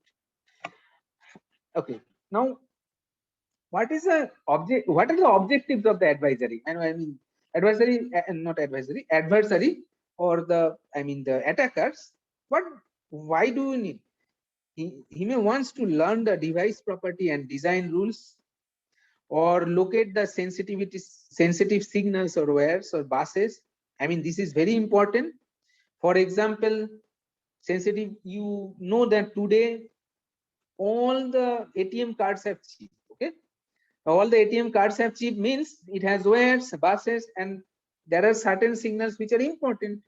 I mean I can get some signals such as the password portions or the ID portions or something. Learning specific IP blocks or algorithms being used. Maybe the whole Boolean functions or combinational or sequential logic, full logic, so that I can do remanufacturing or something. Learning logic function at each gate and interconnects, or GDSI, to forget about this. It's basically the whole of the geometric view of the chip. So if you just think of, suppose I have an eye, I can see even the nanometer scale or something, then I just see on the on the chip, I will be able to find exact geometry of the chip. I mean, where is that particular silicon layer going, and there is a copper wire going or gold wire going, and then and so on. Okay, so that's the gist. So ultimately, the byproduct of this objective is basically microprobing or extract the internal data values and detection of IP violations. So maybe some companies are trying to see if I, as a manufacturer, are actually violating certain IP protection rules. Maybe I am just taking the Intel's IP and putting it into mine's one. Okay, and clone or even alter the product could enable side channel attacks. So I already said that, okay, if I can understand certain portions of the chip that is being used for in your ATM card, then I can do side channel attack by which I can extract your pin, or maybe the pin, maybe the encrypted pin, and I can clone it and I can do so remanufacturing and identical ICs, same technology. So then I have already talked about structural obfuscation. These are the kind of structural obfuscation. You obfuscated the FSM or component obfuscation or camouflage cell and so on. Okay. A physical layer obfuscation is basically, let me go to, there can be two ways: logic level and device level. Okay. Today we'll see one of the mechanisms for logic level. Okay. And device level means I have said that in the device I can change the layers, I can change the dielectric and so on. That is too much of the electronics, so it is better not to go there. Logic level is to some extent, I mean, we know logic design and with it. So what is then the logic level? So you know that in any thing we have some gates and flops. So in logic level mechanisms, will actually change the portions in the gate or the flops and ensure that the behavior that an intended attacker is expecting, he cannot find that behavior. But of course, while manufacturing by Taiwan company, it has to. So there are obviously there are some stakeholders who will get it. So it's like that. Suppose I withdraw some money from my account and it has got deducted, but the money has not. And then you go to bank officials, correct, at bank, and say that yes, at that point of time, definitely you have to disclose all the things that okay, I was in an ATM at Jammu, this place, and so on. So definitely you are giving some private informations, but you are trusting that person, the bank manager or something. So similarly, here also we have to trust some people. So whom are we trusting is basically the actual chip manufacturer, but we are not trusting, we are not keeping it open for all other people. So, and inside this thing, we can have many different ways. We can have component obfuscation. So we can have entire circuit of one component can be made with an equivalent obfuscated. So for example, I have a chip which is a very optimized, and I have made an optimized module. But when I am giving it to normal people or maybe just opening it through this, at this point of time, I am giving a very unoptimized versions which may not be useful to anyone. So that's the thing. Okay, I'm giving a very low cost thing, or maybe the interconnections between the two encryptions blocked. Then I mean that kind of thing. Or maybe programming logic. So we can have a programmable logic that that is I mean maybe encrypted or something. I just instead of actual hardware design or something, I just give a programming logic or implementation of it, so that even if the other person gets it, final manufacturing will not have this programming logic part. Okay, so it doesn't have any sense. And so many things, maybe logic encryption. We can have additional gates added in the design such that I mean we can get extra logic, so user may be confused why I am getting this kind of things and so on. Okay, and maybe the FSM modification. In FSM modifications, we can ensure that chip will not work unless certain sequence of keys are worked or something. I mean, keys are given. Keys means basically data. Okay, or maybe unless certain things are given, it will not give a correct performance. It will be very slow. I mean, so people will not be interested. Okay. So these are the kind of obfuscation.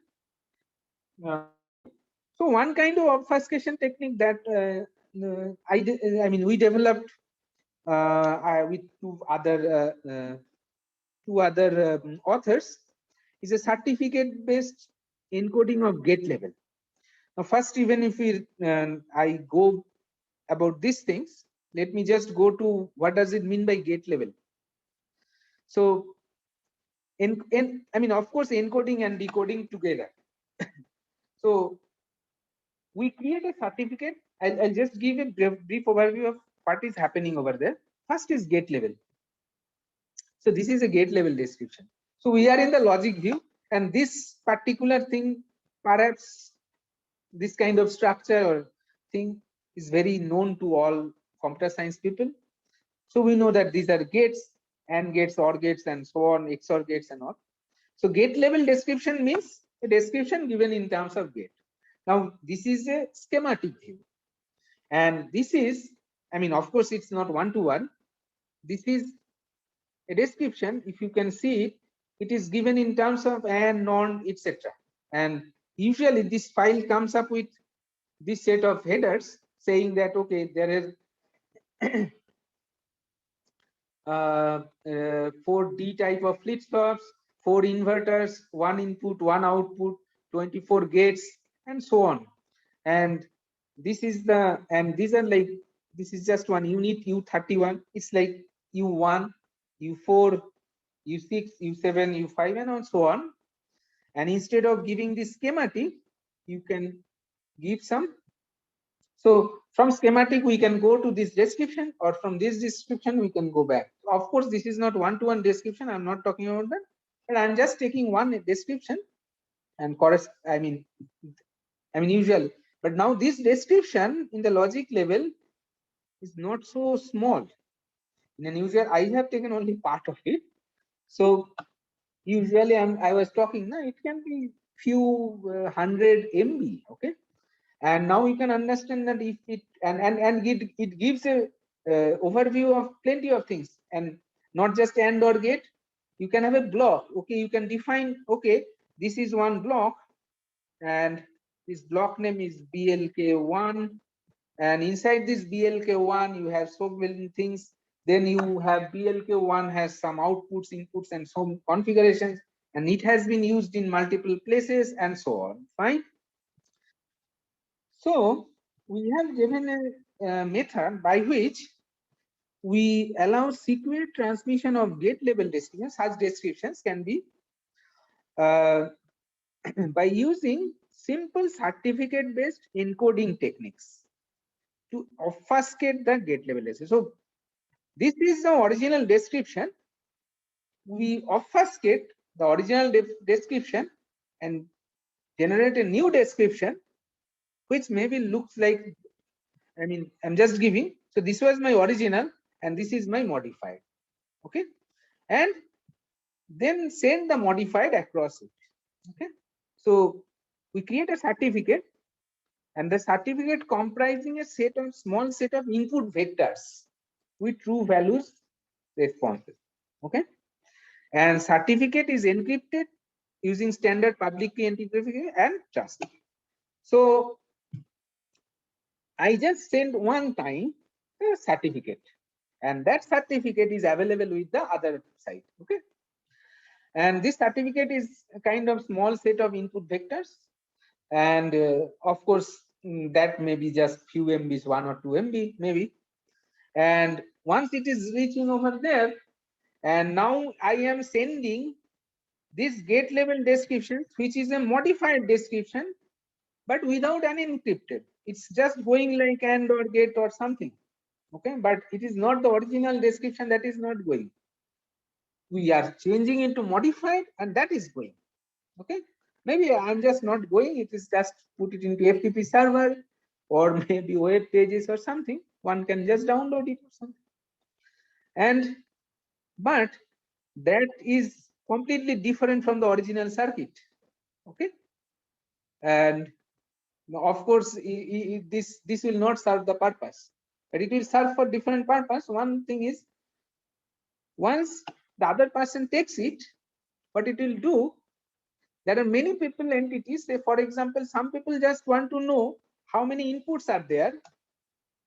Okay, so in the design phase, some people are just trying to put the pin placement. So this circuit and this circuit are same in terms of the number of pins. Okay, there are only 3 input pins and 2 output pins.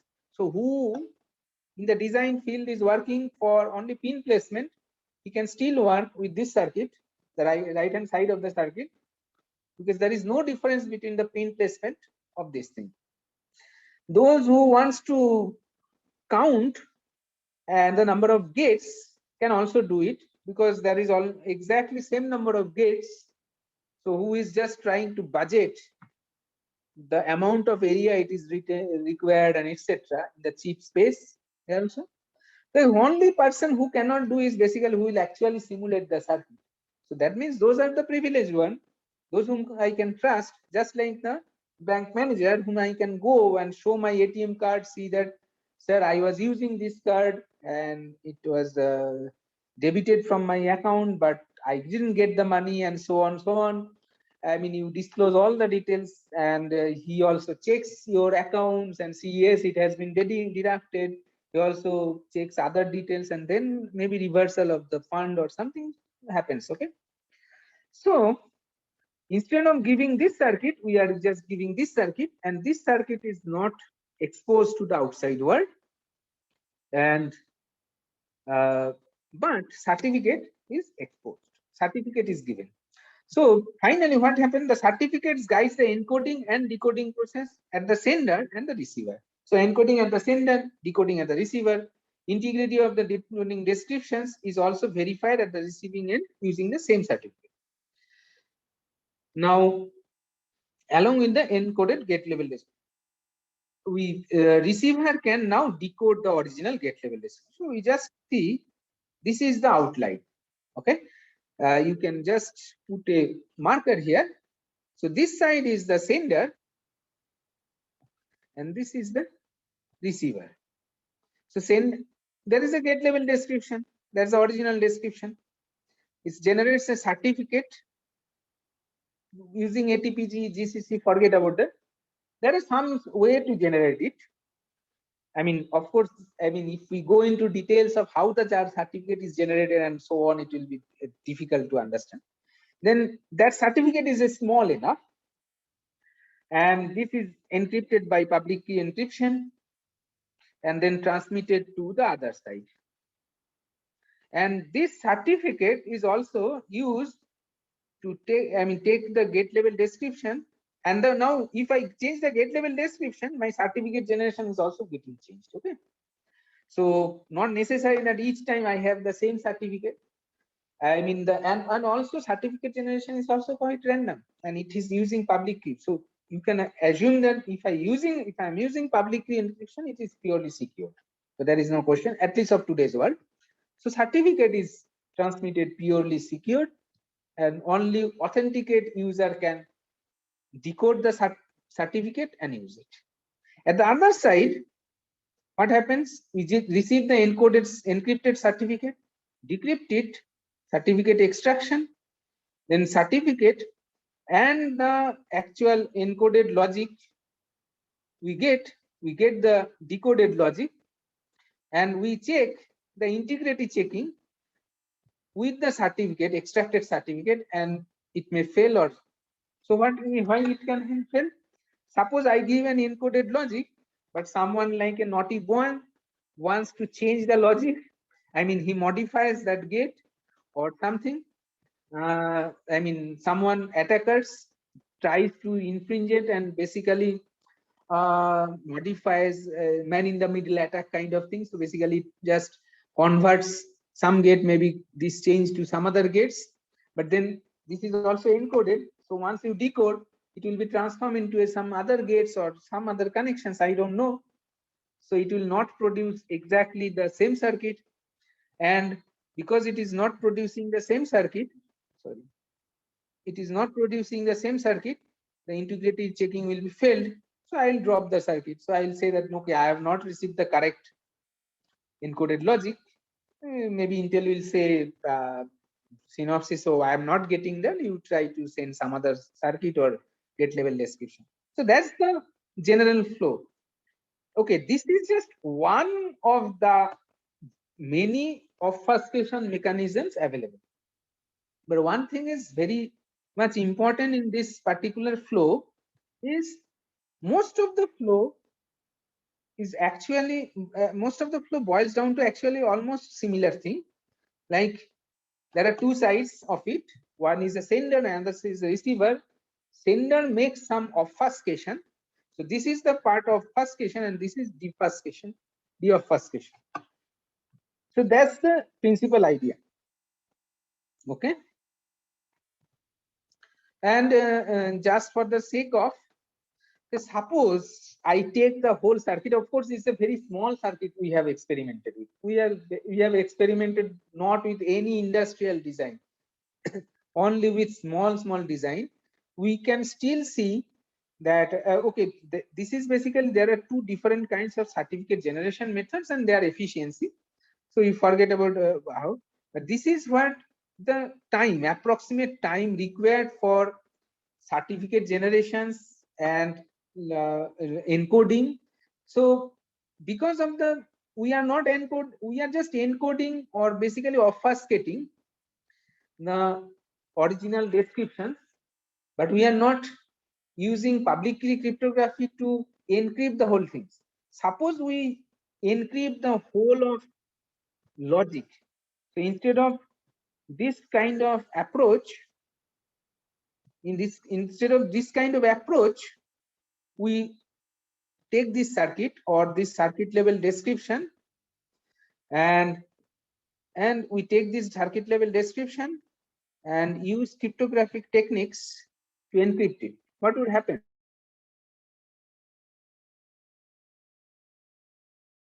Not know anything, like how many gates are there, what I mean, even I cannot know how many pins are required. So, but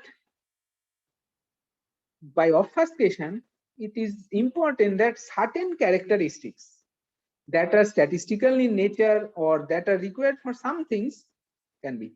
But if we do public key cryptography or cryptographic techniques on the whole file, it will just give some bit patterns, which is for anyone will be meaningless unless we decrypt by some mechanism, the same public key mechanism, and get the origin. So in cryptography, there are totally 0-1 policy. Either you see the whole or you don't see anything. But this obfuscation, you see partially. So it's not like 0-1 policy. You see partially. And those partially may be sufficient for improved productivity. So a section of people or designers are working for different purpose who may not be interested to know exact kind of gates or exact gate or simulate the behavior, what is going to, for them, they can work for who. So we can actually secure this kind of things. Maybe think of a scenario in which Intel has some 50,000 employees, of which only 100 employees need the actual circuit, and you may think that this gate level description encryption can be done in a different way for different portions of the circuit. Okay, and many portions, I mean, those who are working, their machines will automatically decrypt some part and the other machines will not be. But all of us can actually see certain features of the description that can be useful for their own purpose, okay, for their own work. So that's the objective of the obfuscation, to ensure the security, but at the same point of time to improve the productivity and all those things. So this is like just we have taken a very small circuits, because otherwise we cannot do on a simple laptop or something, and we don't have industrial designs. But I believe me, I worked in industries and there are designs which are huge. I mean, these numbers are just merely for experimental purpose over here. Actual experiments in those companies like the processor design companies or Cisco or network design companies, and all, they have huge number. So basically, here we are showing that how much percentage of tampering we can actually understand. Okay, so we can understand all the tamperings, almost 100% of the tampering we can understand. And size of the certificates in KBs are very small, and that is only the encrypted portion. Rest are just nothing. And suppose we take this kind of thing, then obviously we have to ensure that all the attack mechanisms that are available, today, say for example, known plain text attack or chosen plain text attack or ciphertext only attacks, is it that our mechanism is safe with respect to those attacks? Yes. In fact, in every cases I have written prevent against KPA, prevent against CPA. So what is known plain text attacks? Attacker as samples of both plain text and encrypted versions. Okay, so but intruder only have the encoded descriptions. It doesn't know the original circuit. Okay, so obviously it is against that. This kind of things does not exist over there. Chosen plain text attack, intruder obviously cannot use our mechanism to say that, okay, I am giving you a design, give me the next design, okay, encrypted design. So that is also not possible. Ciphertext only attack, so basically only access to ciphertext, of course, but I mentioned the certificates will be different. So obviously for different times, different certificates for the same get level descriptions. Okay, so and it is difficult for, because it is a one-to-many encoding, so it is difficult to attack. Okay, fine. So overall, the conclusion is we need to protect VLSI circuits are essential. Protecting the VLSI circuits are essential for many different reasons, to stop unwanted modifications. And it is very important that unwanted modifications cannot be done, because otherwise on the way, if Taiwan manufactures certain difference, and then because of these unwanted modifications, every time I do transactions and I lose some money, so that's or maybe some bigger thing can be when the instrument are being used in medical, maybe operation theater, or maybe patients monitoring, and these unwanted modifications can and be for the loss of life or something. Side channel attacks, you all know side channel attacks are the way by which getting some informations out of the chip and doing bad things or something. To stop cloning and siphoning of data.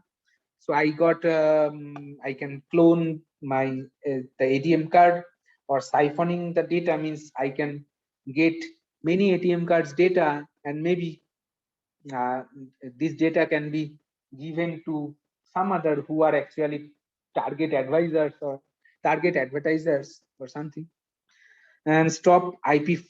So basically stop IP infringement, because someone who is developing should be given the credit, correct? So protecting the companies from the revenue deficit or loss and encouraging innovations. So suppose if Intel cannot protect its processors, then every time Intel generates a new generation of processor, someone else clone it or remanufacture, it will be a loss for Intel. It cannot encourage innovations. It cannot give money to. And most important, hardware obfuscation is as important as research in cryptography. We all do research in cryptography, or many of us, and just try to safeguard transactions and all those things. But you have to understand that all the transactions are actually being executed on the hardware. So it is very important that we actually protect the hardware, and while hardware are being developed, that are being used, and basically in all cases, and the obfuscation is one of the important way of protecting the hardware. Okay, thank you, and I'm open to questions, please. Thank you so much, sir. Questions and comments Yeah, also. Yeah. yeah. If there are questions, participants, you may type in the chat window. I can read it for you all.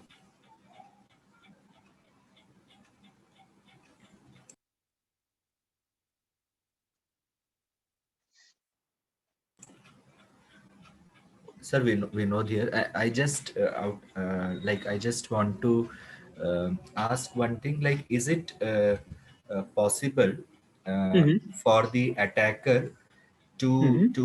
to have the ability to submit the input and observe the output from a hardware chip and Mm-hmm. try to decapsulate the design of IC? Is it possible, sir? Yes, yes, yes, yes.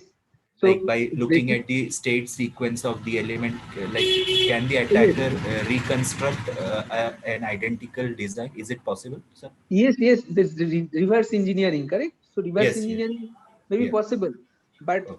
the earlier it was much easier. But now, because of the integration level, millions of transistors and so on, it is very difficult to identify. But attacker can give a, I mean, just like in a software, what you can do, you can give some extra data or something by which you can predict. Okay.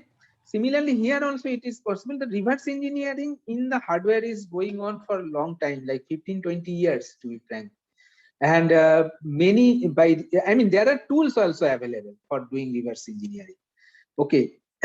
One side reverse engineering is good because, I mean, if you do reverse engineering, you can, I mean, if Intel does the reverse engineering, then what it can do is it can find out the bugs also, correct?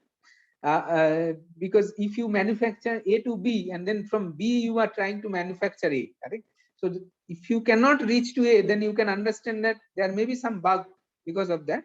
But yeah, unintended reverse engineering is happening, and there are, I mean, there are probes through which we can get many datas. But many of the things are completely obscured in the sense their data does not come out at all within the chip itself. It is, for example, if you think that cache is completely consumed inside the memory. Okay, so for example, if I do not modify anything in the cache, so once a new cache line comes, that is overwritten, so it is consumed, so one cannot actually read the data from the cache and get it output as a probe. Sir, we have one question in the chat window. Encryption and decryption of the net list is done by which tool? Can we do it in Synopsys, Cadence, etc.? Let me check. So the encryption and decryption of netlist is done by which tool? Can we do it in Synopsys? Okay. So no, actually, Synopsys Cadence tools are only for softwares. They they are they are going to give you the way to design a hardware, and they don't do any encryption or decryption. So what happens is sometimes I buy some IP from some other vendor, maybe ARM. So ARM also gives the decryption logic and the key. And then when Synopsys fits this ARM IP into a particular design, it use that particular tool. So it will be like in situ decryption. So any tool cannot see internal. We cannot see in the naked eye also, and we cannot say the tool cannot also see. What tool can do is tool can just farm the data, the inputs, and only gets the output. But even those things are encrypted, so it will just work as a kind of software embedding by ARM itself. Okay, so it will decrypt that logic and just take your input, pass it through, get the output. So no tool from Synopsys or Cadence can provide. The encryption decryption logics are coming from the normal encryption companies like RSA encryptions, you have right or something kind of thing. I mean, very VeriSign and so many companies. Those companies. So Synopsys, Cadence, they do not manufacture this kind of tool. They just use. And Thank you, sir. that's why netlists are not being encrypted usually. Thank you, sir.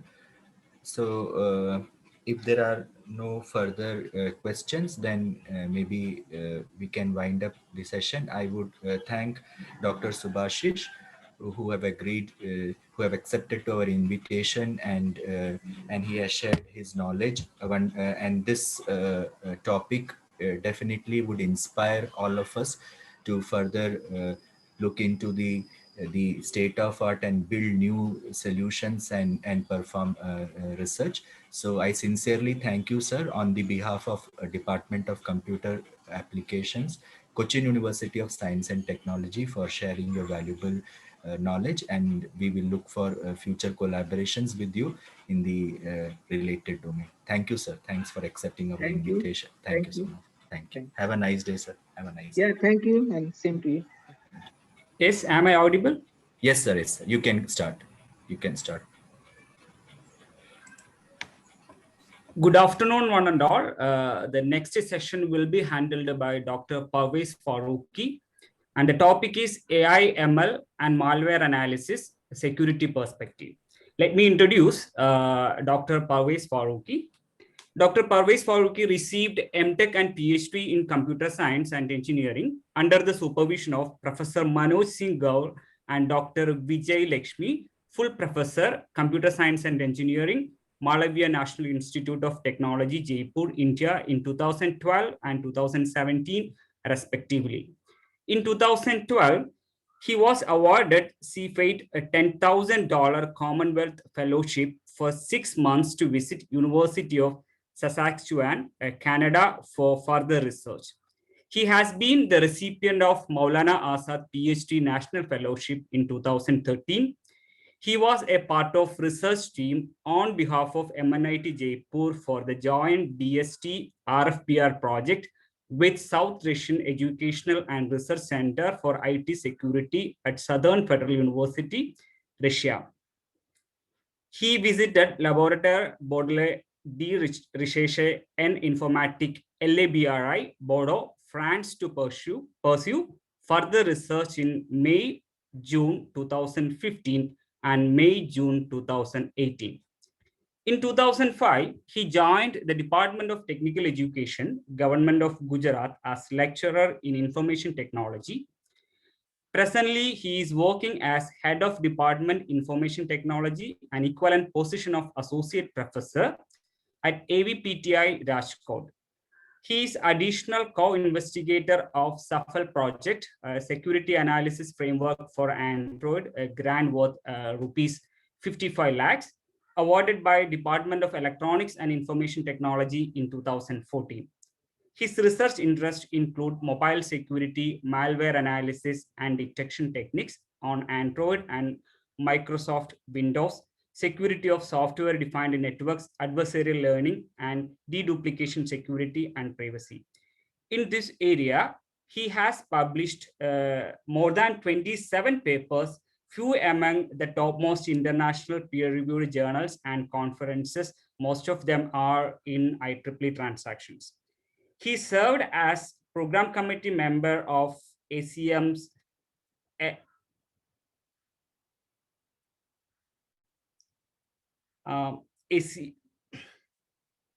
He served as program committee member of ACM SIN 2013-14, TPC member IC3 2017, 2018, 2019, 2020, and 21, Smart World 2017, and ICCAI 2017. He is a reviewer of ACM computing surveys and IEEE COMSG. On behalf of Department of Computer Application, Cochin University of Science and Technology, I extend a warm welcome to you, sir. Thank you. Thank you, sir, for such a nice introduction. I hope I am audible. Yes, sir. Yes. So now may I share my screen? Yeah.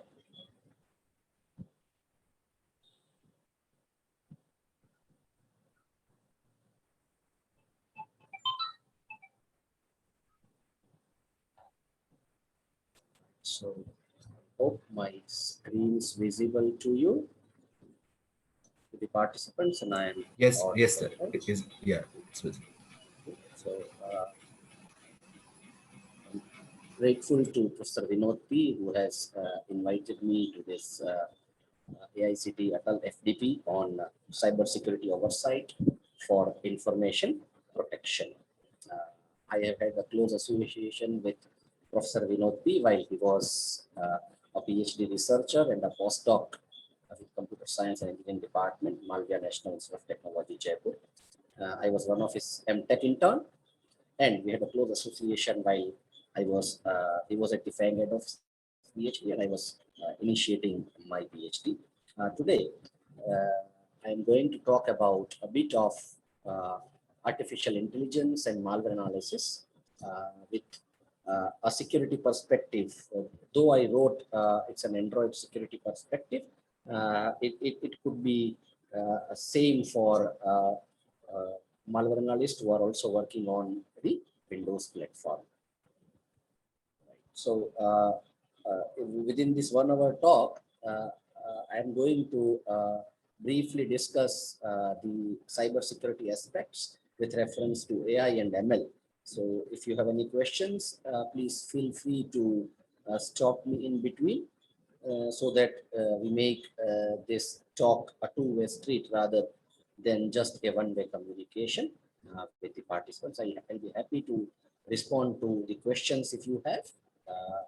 And we can always discuss. If I am not able to respond, probably I will come back with my response. We are all aware at this point, artificial intelligence, especially the machine learning and deep learning, the way I call shallow and deep learning, have become a rage. I mean, people would now agree, the learned participants would now agree that in every aspect of computing, probably has become a part and parcel of their perspectives. I am going to briefly discuss today in this 1 hour. I will take up the cybersecurity portion, a niche portion of cybersecurity, which we have been working in, collaborating in malware analysis. So I'm going to discuss a bit of that. Now, you'd be surprised to know, while Professor Vinod was pursuing his PhD at MNIT, even during 2008, 9 and 10, while this shallow learning was never a rage, never visible much, still there were, the researchers were actually, the academia was looking into these insights in machine learning since some time. So probably a decade before machine learning, some part of deep learning and AI was actually being focused on in cybersecurity. As you see, this is the Gartner's view on cybersecurity, wherein we still say that we are somewhere in this pyramid, we are somewhere here in the analytics and modeling part. I mean, just initially beginning with that. So the initial part in security that we had was probably signature-based methodologies, strings as signatures, probably behavioral signatures, probably one or the other ways wherein there were certain portions of information security or information gathering techniques which were a part of identifying certain aspects to detect malicious applications. So context and information sharing, which is at the bottom of this pyramid, was an important aspect that was explored, and now we are somewhere here within analytics and modeling. The advent of machine learning, the advent of ML, which is a specialized part of artificial intelligence, wherein machines or the intelligence is gathered with reference to gathering a lot of data, has become a rage. After the arrival of these giants like Amazon or Flipkart, we are all aware that we are using these shopping giants in our day-to-day life, more or less in that sense. So it has ML as a part of artificial intelligence has become very, very popular at this point. So still, with reference to cybersecurity, when we say, are we utilizing machine learning and deep learning to their fullest, then we would say, why are we actually using artificial intelligence especially machine and deep learning, a part of artificial intelligence in cybersecurity? How does these topics actually touch upon or improve upon the aspects of intelligence which probably assists or helps the cybersecurity researchers to gain better insights? Because the number of malicious samples are exploding exponentially. The security analysts, the malware analysts who were doing their tasks in their manual mode have also been looking at semi-automated. I mean, initial parts were all manual mode, wherein a sample was always analyzed manually, and then reports were generated to associate the complexity of a given sample, complexity of a given unknown sample, whether it was a benign application or it was a malicious one. However, since the applications have already turned exponential, there have been millions of samples that are being gathered every week. That means this manual mode of analysis doesn't doesn't help the security researchers. Hence, 2010 onwards, many proposals were prepared, many commercial proposals were prepared, wherein security analysts were able to either do a semi-automation or a full automation for analyzing a given suspect file. So in that sense, machine learning and deep learning are assisting the cybersecurity researchers to realize either semi-automation or fully automating the report generation, so that the researchers are able to extract the maximum out of the samples that they are analyzing. Because at this point, we may not be able to keep pace with the previous manual analysis mode, which most of the researchers initially preferred. Now, as I see at the top of the pyramid, we see machine learning and adaptive responses, proactive research response, utilizing the specialized area of artificial intelligence has become important. And as we see, the situational awareness is growing here. So we are here at the initial part of the analytics and modeling. Though we are utilizing machine and deep learning algorithms to model various methodologies to respond to the cybersecurity threats, still we need to be somewhere here at the top to be able to respond proactively. Malware analysts still believe that the methodologies that we have at this point are still reactive in nature. Hence, detection of a very specialized asset, which we know as a zero-day application, a zero-day malware, which probably is unknown for everybody else, which is unknown for a signature-based mechanism, which is either a string-based technique or probably a behavioral signature, always lets you be on the other side of the reactive methodology. So the arrival of AI, especially machine and deep learning in cybersecurity, I'm sure is going to strengthen the way in which the security researchers, especially the people working in malware analysis, would like to look at. So very briefly to say, how does artificial intelligence help us, right? So in that sense, we say artificial intelligence techniques, that is like machine learning and natural language processing. When I say machine learning, we will inadvertently include the shallow and deep learning methodologies that researchers are employing. However, they are employing ML as an application in the security research rather. Their own research is getting augmented via machine and deep learning methodologies. So such techniques like machine learning and natural language processing enable a malware analyst or analysts to respond to the threat with a greater confidence and speed. How do we say that? I hope my screen is visible to everyone. There is a very well-known portal which is known by the name virustotal.com. So initially the analyst used to do a manual analysis of a given sample. Rather, if I just upload a file, right, to the virus total, let's see how things go.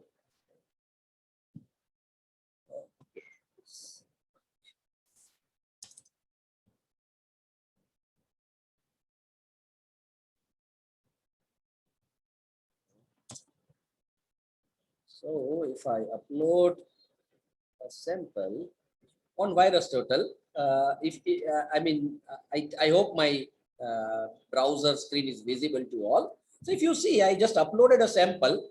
The hash of this particular sample is visible, and you see the outcome of the analysis just came up, say, in split seconds, right? Wherein if you see, when I uploaded these samples, I would like to admit, make an admission that there are, if you see here on the top left, there are 58 commercial malware analysis engines. I mean, you have 58 anti-malware which are already associated with this portal.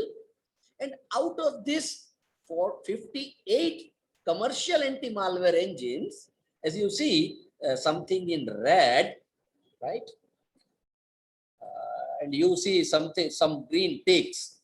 8 out of 58 commercial companies, commercial anti-malware, identify a sample as malicious. Rather all others just are, I would say the sample itself bypassed all 50 anti-malware engines, and they are all commercial ones, right? So I won't talk about who are top 10 commercial malware engines and who detect and who doesn't. But in this sense, you see, majority of the anti-malware have not been able to identify this particular file as a malicious file. If we consider a voting methodology, if we give 1 vote to every anti-malware engine, then we would say, rather, we would vote this file as a probably a non-malicious file, a genuine file. If I come here, there are some basic properties of this particular sample. We see that this sample was first reported in the wild on 30th September 2020. We are somewhere in July 2021. So please see the gap. It's around 8 months, and still out of, still 50 commercial anti-malware have not been able to have a particular response to this sample, which was reported in the wild in 2020, September 2020. So in that sense, the response of the commercial anti-malware companies varies, and as we say, detection of malicious application remains to be an undecidable problem, right? So in that sense of complexity, this always will be a cat and mouse game.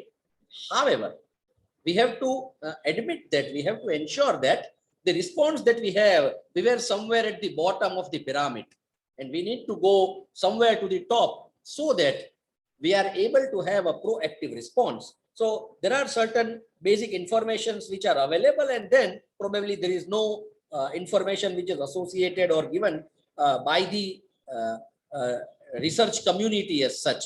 So looking at this scenario, I would rather just like to say that machine learning, especially the shallow and deep learning techniques, have at this point become instrumental in the area of cybersecurity, wherein they are able to help a security researcher to do what?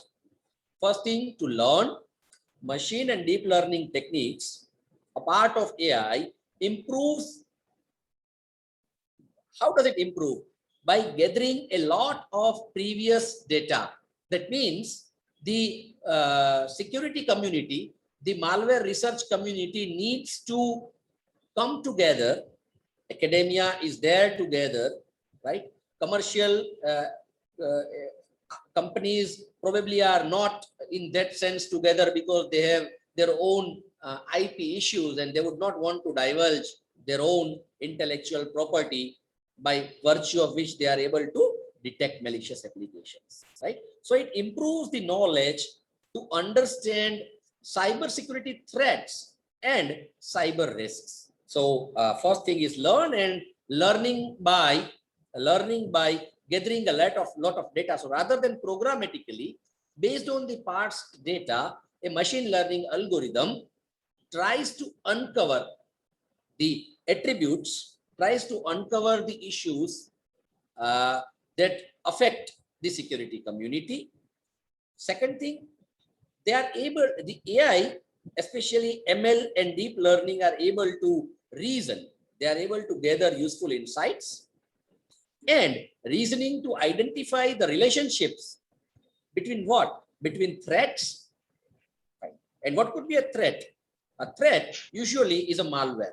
In cybersecurity scenario, in the cyber world, a malware is the most potent weapon that an adversary may have to infect the network, to infect a genuine user, or to infect an operating system which probably already is a pirated one, because we are all aware the scenario wherein the operating systems are fragmented, right? So if we, I mean, whether we consider mobile operating systems, the smartphone OS, wherein iOS is probably more organized and better protected because it doesn't allow third parties to make any changes without their consent.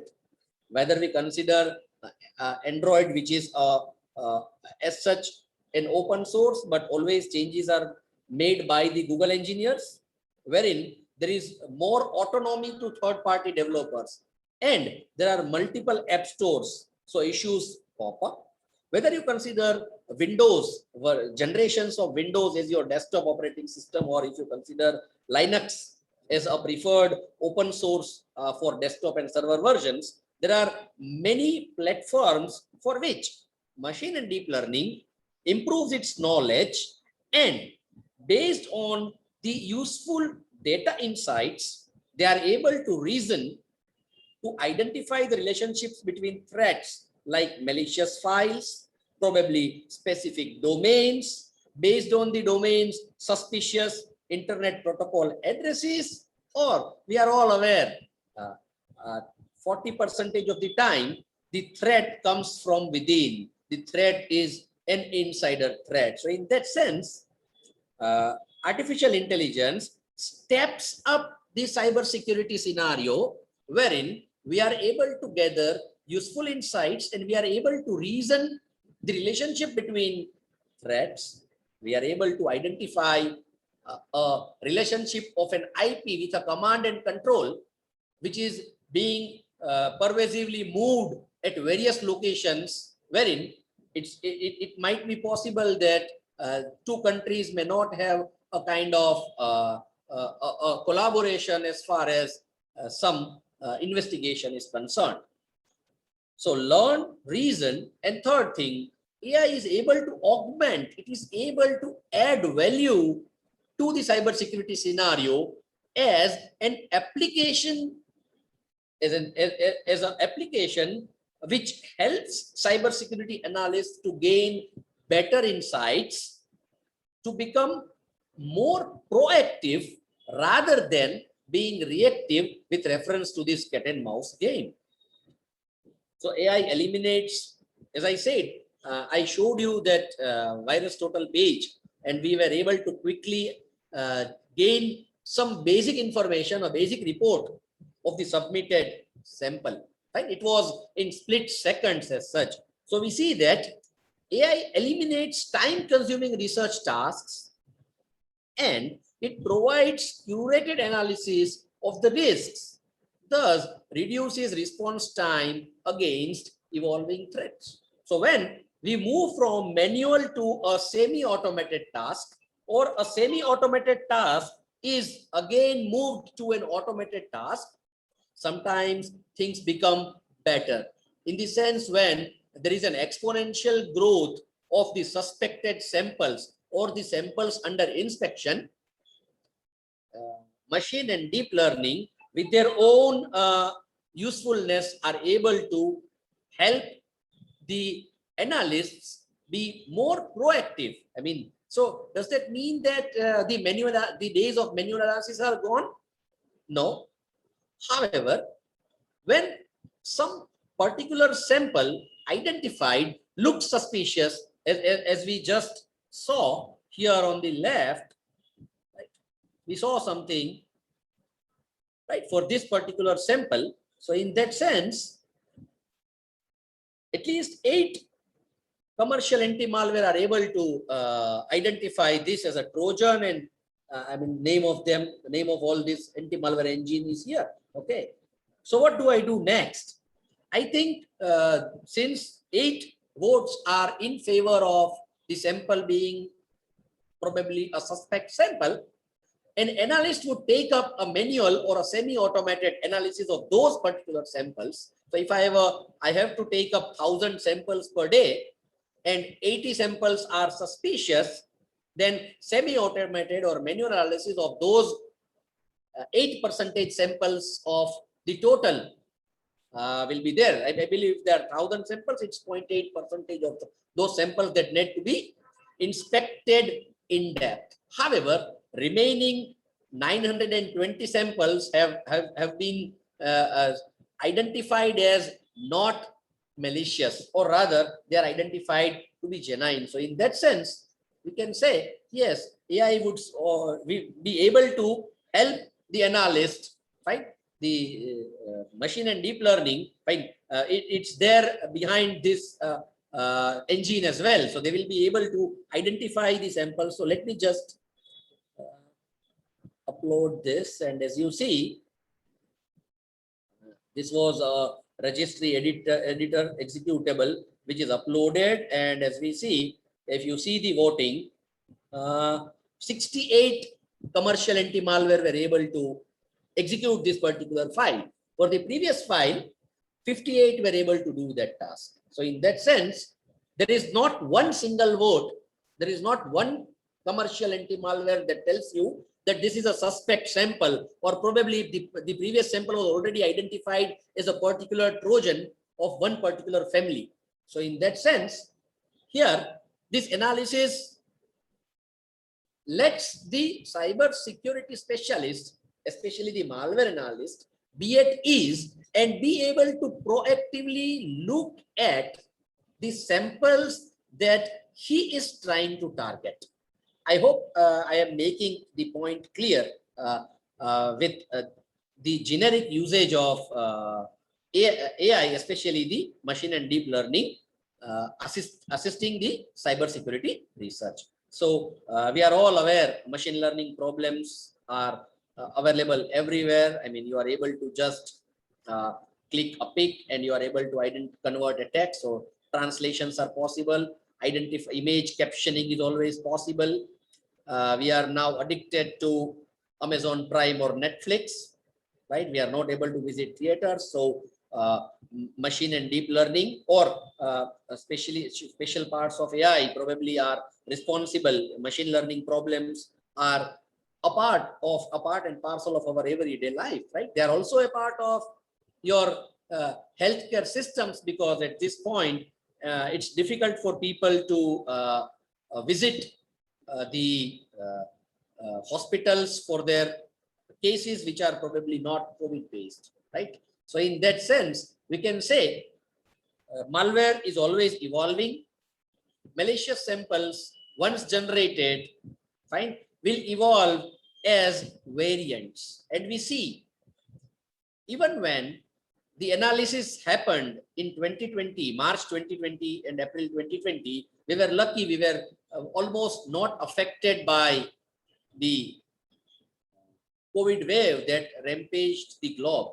However, when the second variant, the updated malicious application, right, of our genome sequence, right, somewhere those sequences were modified, the structural properties of that particular version 1 were modified in the version 2 so that it is able to remain undetected, right?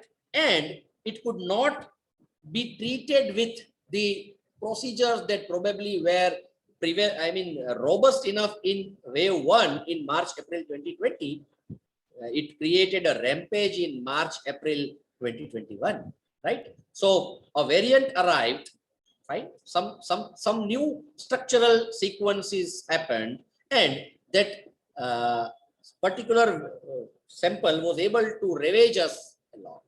So even though the sequencing of the first was already known to us, still a second thing was able to run a rampage on us, and we see, right? And therefore we say detection of malicious applications, right? Which probably is a reorientation of our natural environment, right? In the computational science is an undecidable issue, right? So machine learning has been pervasive everywhere. It has been ubiquitous like your internet, right?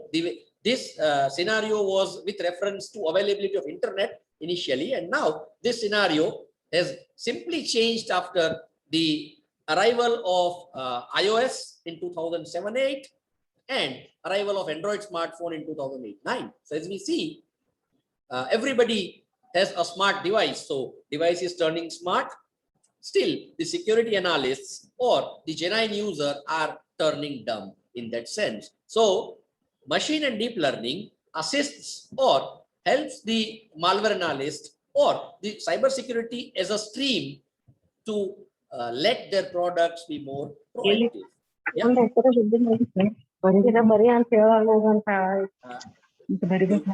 Do you have a question? Does anybody have a question? All right. So just a brief of like how, why AI, ML, and DL. So we see you have ML, and within ML, specialized stream. Right? I call this machine learning as a shallow learning, wherein I need to I need to identify features, explore them, identify the best of them, and then keep on working with them, and it gives me some output. However, when I say I call the deep neural network. So the deep neural network or neural network is an example of a deep learning scenario, wherein I do not need to worry about what would I be selecting. I just need to give the input to the neural network, fine, and it will identify the best possible attributes, which we usually know as features, and then it just moves ahead based on the requirements, based on the necessity.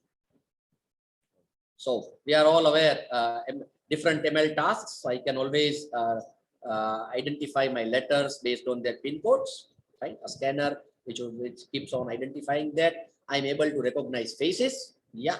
So there are systems, there are mechanisms that have been employed, and there have been instances wherein analysts or security experts in general have also been dwelling on ideas where certain attributes in machine learning may not create biases, probably, which is able to create a artificially intelligent situation wherein some class of the citizens are affected. So identifying, converting your speech to voice, to audio, to text, identifying checks, fine, based on their attributes. All of these have been ML tasks. And why machine learning has become important in this time? If you see this timeline, right? Initially, in the era of, in the decade of 80s, in the 20th century, from 80s to 90s, right? Development of malware was just a play, a game of one-upmanship, wherein people were actually able to develop such samples to show that their skills could probably block some traffic and probably block a university from doing normal tasks. And Morris Worm arrived, and in that sense, it was a game of one-upmanship or showing the skills in the other directions. Even during this time, there were ways and means wherein people were able to perform obfuscations with respect to metamorphism or metamorphic sequences or polymorphic sequences. So I have one particular sample. I do not want to create new samples because creating a new adversarial sample is also an arduous task. So in that sense, here I have a set of samples, say 100 samples, and I want to create 10,000 samples out of these 100 samples, wherein the changes that I do within these particular samples are not huge.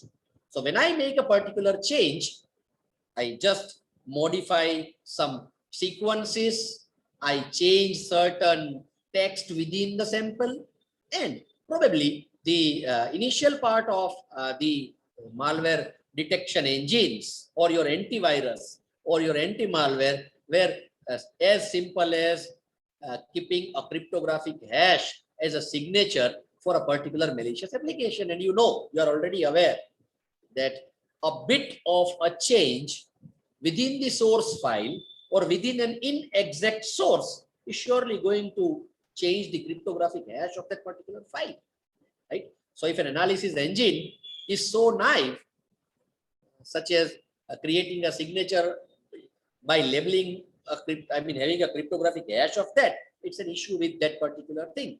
However, the adversarial samples, the adversarial capabilities used to make modifications, make changes in the sample by inserting no-op sequences in the assembly code, probably change some strings, probably use loops which are unreachable.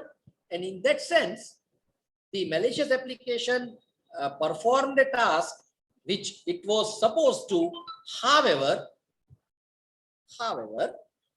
there were certain sequences which were modified, and hence there was a variant of a particular sample that was successfully created.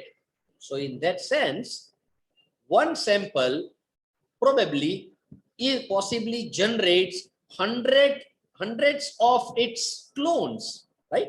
So in that sense, either polymorphism or metamorphism was very popular technique for an adversary to be able to ensure that the number of samples that may overwhelm the anti-malware arrive, right? Once we moved from 80s to 90s, in the era of in the last decade of 20th century, encryption became a rage. A sample was created, and the malicious part of that particular sample was actually encrypted using probably a proprietary algorithm or probably using the standard technique which was already available. For them, the signature, probably the key, was an important attribute. So in that sense, during this last decade, encryption became very important in that sense. So they would want to hide a payload. So a better example was using packing tools, packers, to encrypt a given malicious sample. To be very precise, I would rather say if you are using a WinRAR or a WinZip, they are compressors. So packer is usually a normal compressor which is able to create its own signature and hide the actual payload. So if I go here and just would want to show you something.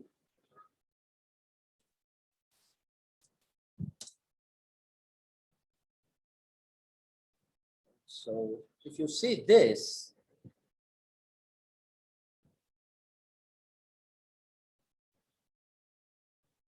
yeah, I hope you are able to see my screen. See, this is the original sample. So let's call it, let it be an adversarial sample that we uploaded. So for any original PE file, when we say it's a portable executable file, we have to understand that we are talking about a Microsoft Windows portable executable file. In that sense, we say a exe, a DLL, a DRV, a sys, any file which either runs on its own or is able to communicate with the kernel of the operating system have this particular structure. And as you see, there is a sequence, there is a block which is called dot text. So this is the area of your executable file. If you write your first C program and save it as hello world.exe, then within the exe there would be a section which is called text or a section called code that in-houses the code that you have written for your executable to do something. So now this original file is given to a compressor, right? A packer in a way is a compressor which is able to pack a file in a container, just like a Russian doll. Let me just show that as well.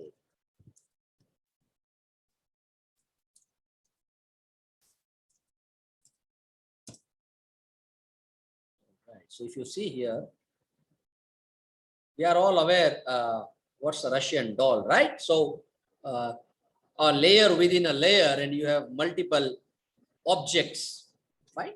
The smallest one is the most inside, and it keeps going on, right? So probably you can have multiple layers. So this 21 is always hidden inside.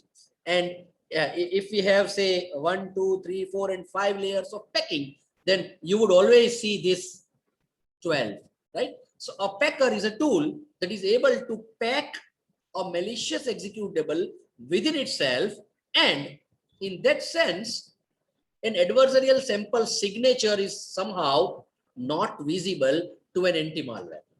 So in the last decade of the 20th century, this opportunity, this option actually became a rage. When we went further in the 21st century, internet was already available right from 2000 to 2010, and the number of consumers, the number of users, especially the university users, students, played a big role. And it was during this time that, I mean, this decade, the initial decade of 21st century was much different from the 80s, because now a component for an adversary was added. That component was, how do I earn out of an adversarial sample? How do I affect the users so that those users somehow I am able to leverage some monetary benefit out of them? And hence, as you see, evasion techniques became prevalent. So see, at this point, our techniques are still reactive techniques. It's a cat and mouse game. So whatever I do, and as an adversary, I come up with a new technique. A detector identifies that new technique, and then probably they are able to identify it. So in that sense, a detection technique is always vigilant. However, an adversary needs one chance to get inside, say, for an example, with a packer which is unknown. So in that sense, techniques like evasion became popular. I don't want to run myself in a virtual machine, because these concepts in the late decade of 21st century had started, right? All applications developed by developers usually are run within the virtual machines for testing and evaluation. Similarly, even the malware analysts don't use real devices. They would also want to have a scenario wherein they would want virtualization as their weapon. So what does a malware, what does an adversary do? Adversary identifies your ways and means. See, if you are running in a virtual environment, I know I have no benefit. We are looking at ransomware cases now, right? They are cropping up in huge number. So in that sense, they want economic benefit. Even here, the economic benefit, the base of the economic benefit started in this decade. So in that sense, evasion became a standard tool for people. Therefore, they always check virtual machines, through specific strings, through specific communication, through specific response time, through process check and other things.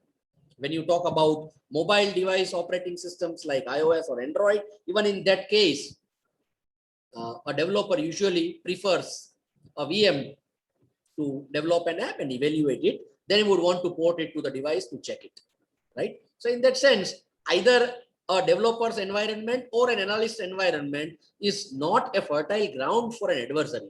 So in that sense, this evasion became an extremely good scenario for adversary, and then the security analysts caught up against the adversaries, and then they were able to actually find out ways and means by which they were able to detect such malicious applications, right?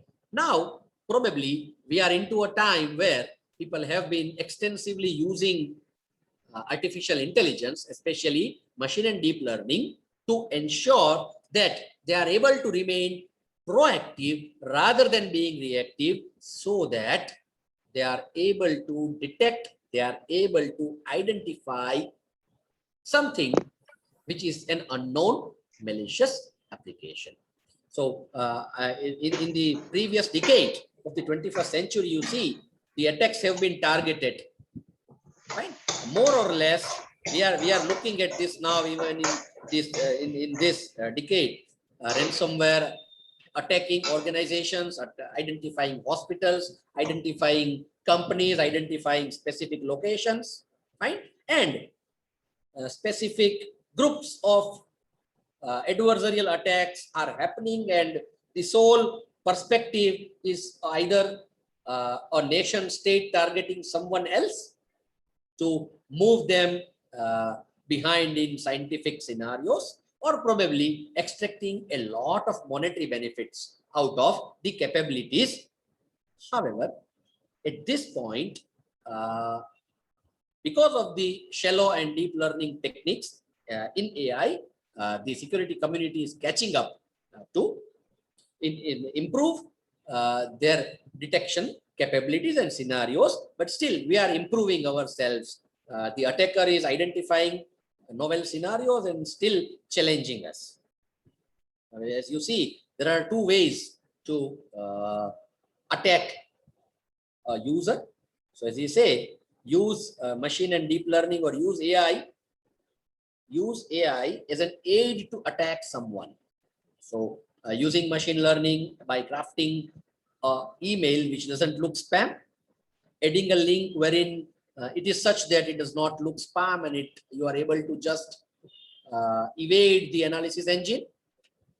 Probably you modify the structural capabilities of a malicious application, and you are able to perform some mutations, certain structural changes, so that the actual intention of the adversarial app remains clear. It's going to do what it's going to do. However, when a detection engine tries to verify it, somehow it is able to evade it by mutating itself and appearing genuine to the analysis engine. Probably using executing machine code directly and evading the analysis engine. Or there are ways and means wherein it is already known that a genuine user usually attaches his device, attaches his smartphone to his Windows. So download a Windows malicious executable adversarial sample on the device, because a detector on Android would usually identify the adversarial samples that are usually for that particular platform. When a user once connects his device to his computer, move the sample to the Windows platform, and then try and attack the analysis of another platform. So it is already known, both of them are connected physically. Within some time, within 24 hours, a user is going to usually connect himself to the analysis engine. Similarly, AI, artificial intelligence capabilities are embedded within the malware.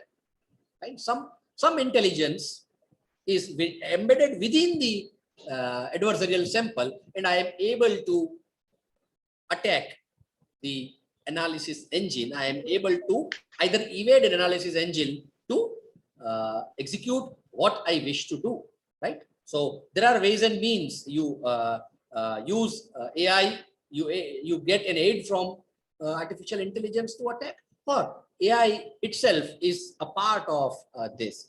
There is a good example of this adversarial sample, which is called Deep Locker, which was demonstrated in December 2018, I believe, at a robust commercial conference.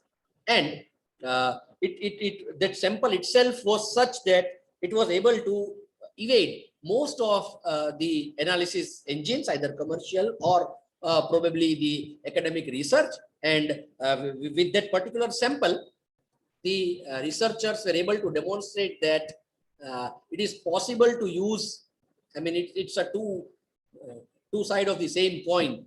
If you are trying to use AI to detect, similarly, an adversary will also try to find ways and means by which your AI, which is getting aided, you are being helped by the AI in cybersecurity, or if AI is embedded within you, it is able to perturb the mechanism itself so that it is able to get inside you as a genuine sample and remain there to attack you. So as you see,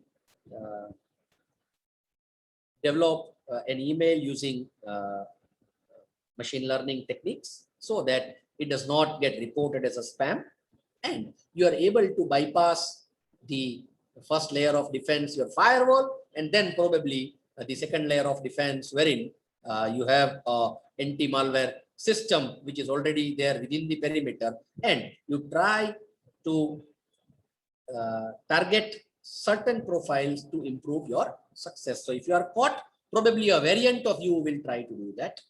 Probably you mutate a malware, right? Change the sequences, modify, change, I mean, do some changes, modify the control flow graph in the intermediate code, and you are able to do that, or execute direct machine code so that you are able to attack. And as I said, genuine application, existing malware, and target attributes, all these were put together. So an AI-aided malicious application called Deep Locker was developed to demonstrate that it is able to evade static analysis, it is able to evade dynamic analysis, and it was able to successfully evade even the manual analysis that usually is a preferred way of a security analyst when you want to do some kind of deep analysis. Right? A traditional targeted attack, we are all aware. I mean, people in security community, if you are there, a very, very model example, Stuxnet, though it's a case of 2010, still it's remembered to be the first versatile attack which remained genuine with very simple techniques. We are already aware about Windows registries. So this malicious application remained out of radar of all malicious or all the anti-malware engines at a particular location, which was a research facility. What did it identify? It identified that it was supposed to infect the Siemens PLCs and run them out of control so that the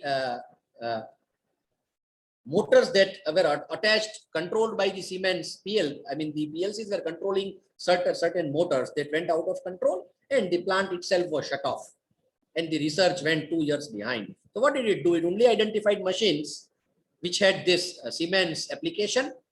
If it found the Siemens application, it remained there on that machine for some time and executed that. If it was not able to identify the Siemens in the registry, it did nothing. It remained a normal application and rested within the operating system. And for a long time, it didn't happen.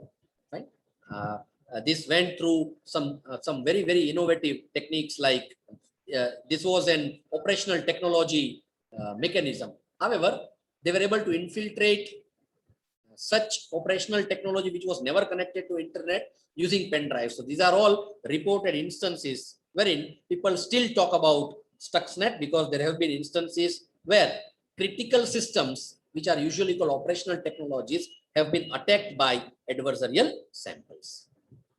So what could be I mean, you have artificial intelligence within the neural network, fine, so that your sample becomes such that it appears to be a genuine application, right? You have a lot of genuine samples, you have a lot of malicious samples. So you have some malicious samples, you have some genuine samples, extract attribute out of genuine samples and try and ensure that the attributes that a malicious sample has is tweaked such that they appear genuine to the adversarial engine, to the anti-malware engine, and hence you are able to execute the malicious attack. What could be the target attributes?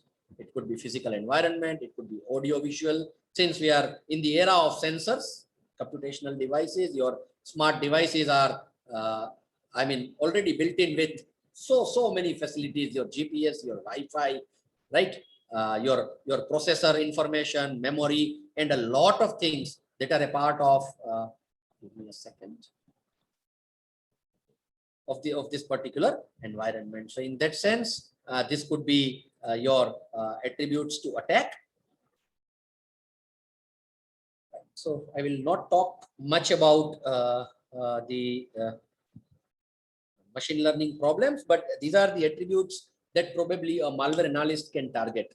So I think I have 6-7 more minutes to discuss. So what I would want to conclude is there are ways and means that security analysts are using, which are a part of machine and deep learning, to move towards a proactive approach rather than only looking at a reactive defense, which has been a part of the normal security solutions. And companies and academic research are already into it, and they are extensively using these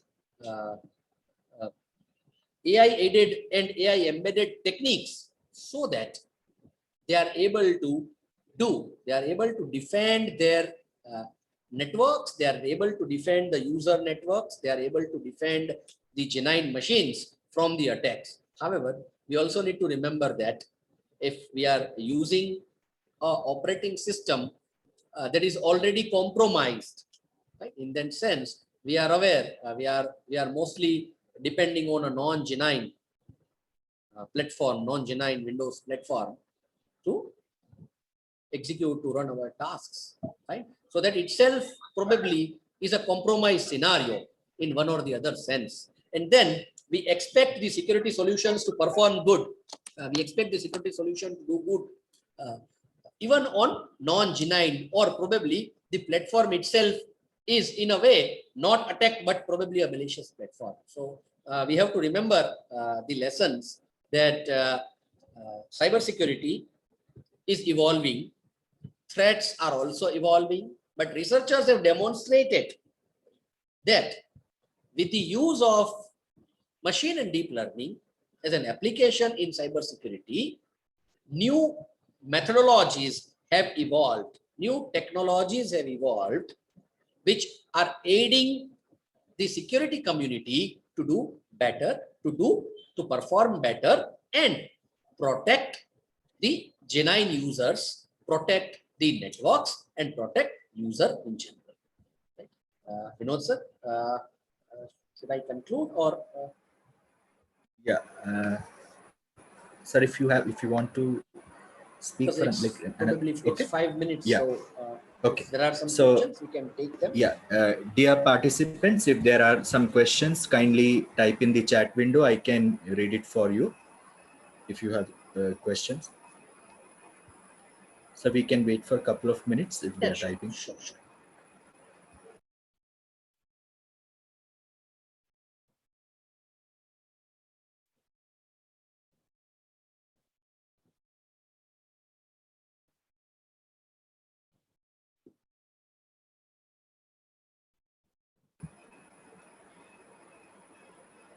questions can be typed in the chat window. I can read for you all.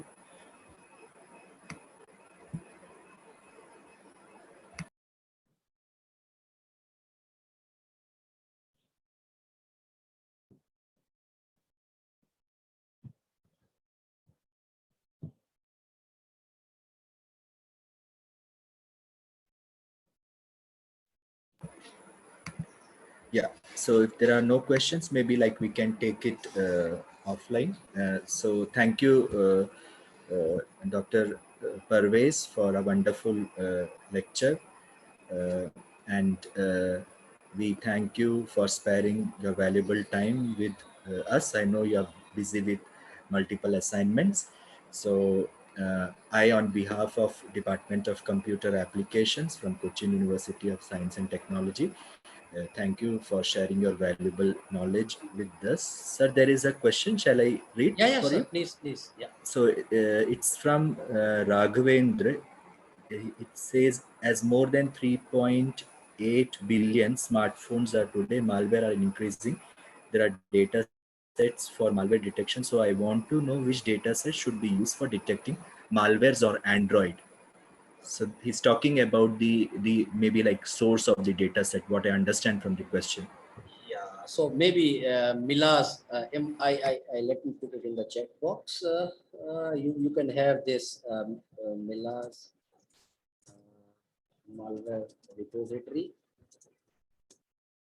Right. One of the example of malware repository, but you have multiple open sources, universities wherein you may have access to such samples. So it shouldn't be a big issue as far as which data sets should be used. You try and gain access to such similar data sets, and probably they will prove to be useful as far as the techniques that you proposed are concerned, right? So you can keep adding them to your repository from more than one open sources, which are communities in academic. If there are more questions, you can type in the chat window. Maybe I can read it for you.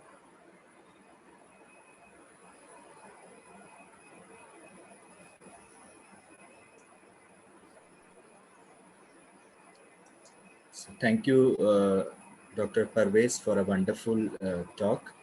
So I thank on behalf of everybody at Cochin University of Science and Technology, also on behalf of the participants who are attending live to you, and for great talk, and thanks for taking us through the entire landscape of malware detection and how the adversaries uh, pressing the defenders and deceiving the system. Thank you for your informative. Thank you, sir, for Thank giving you. the opportunity to be a part of your ATAL FDP. It's always a pleasure, sir, hearing you. Thank you so Yeah. much. Thank you so much. Thank you. Thank you so much.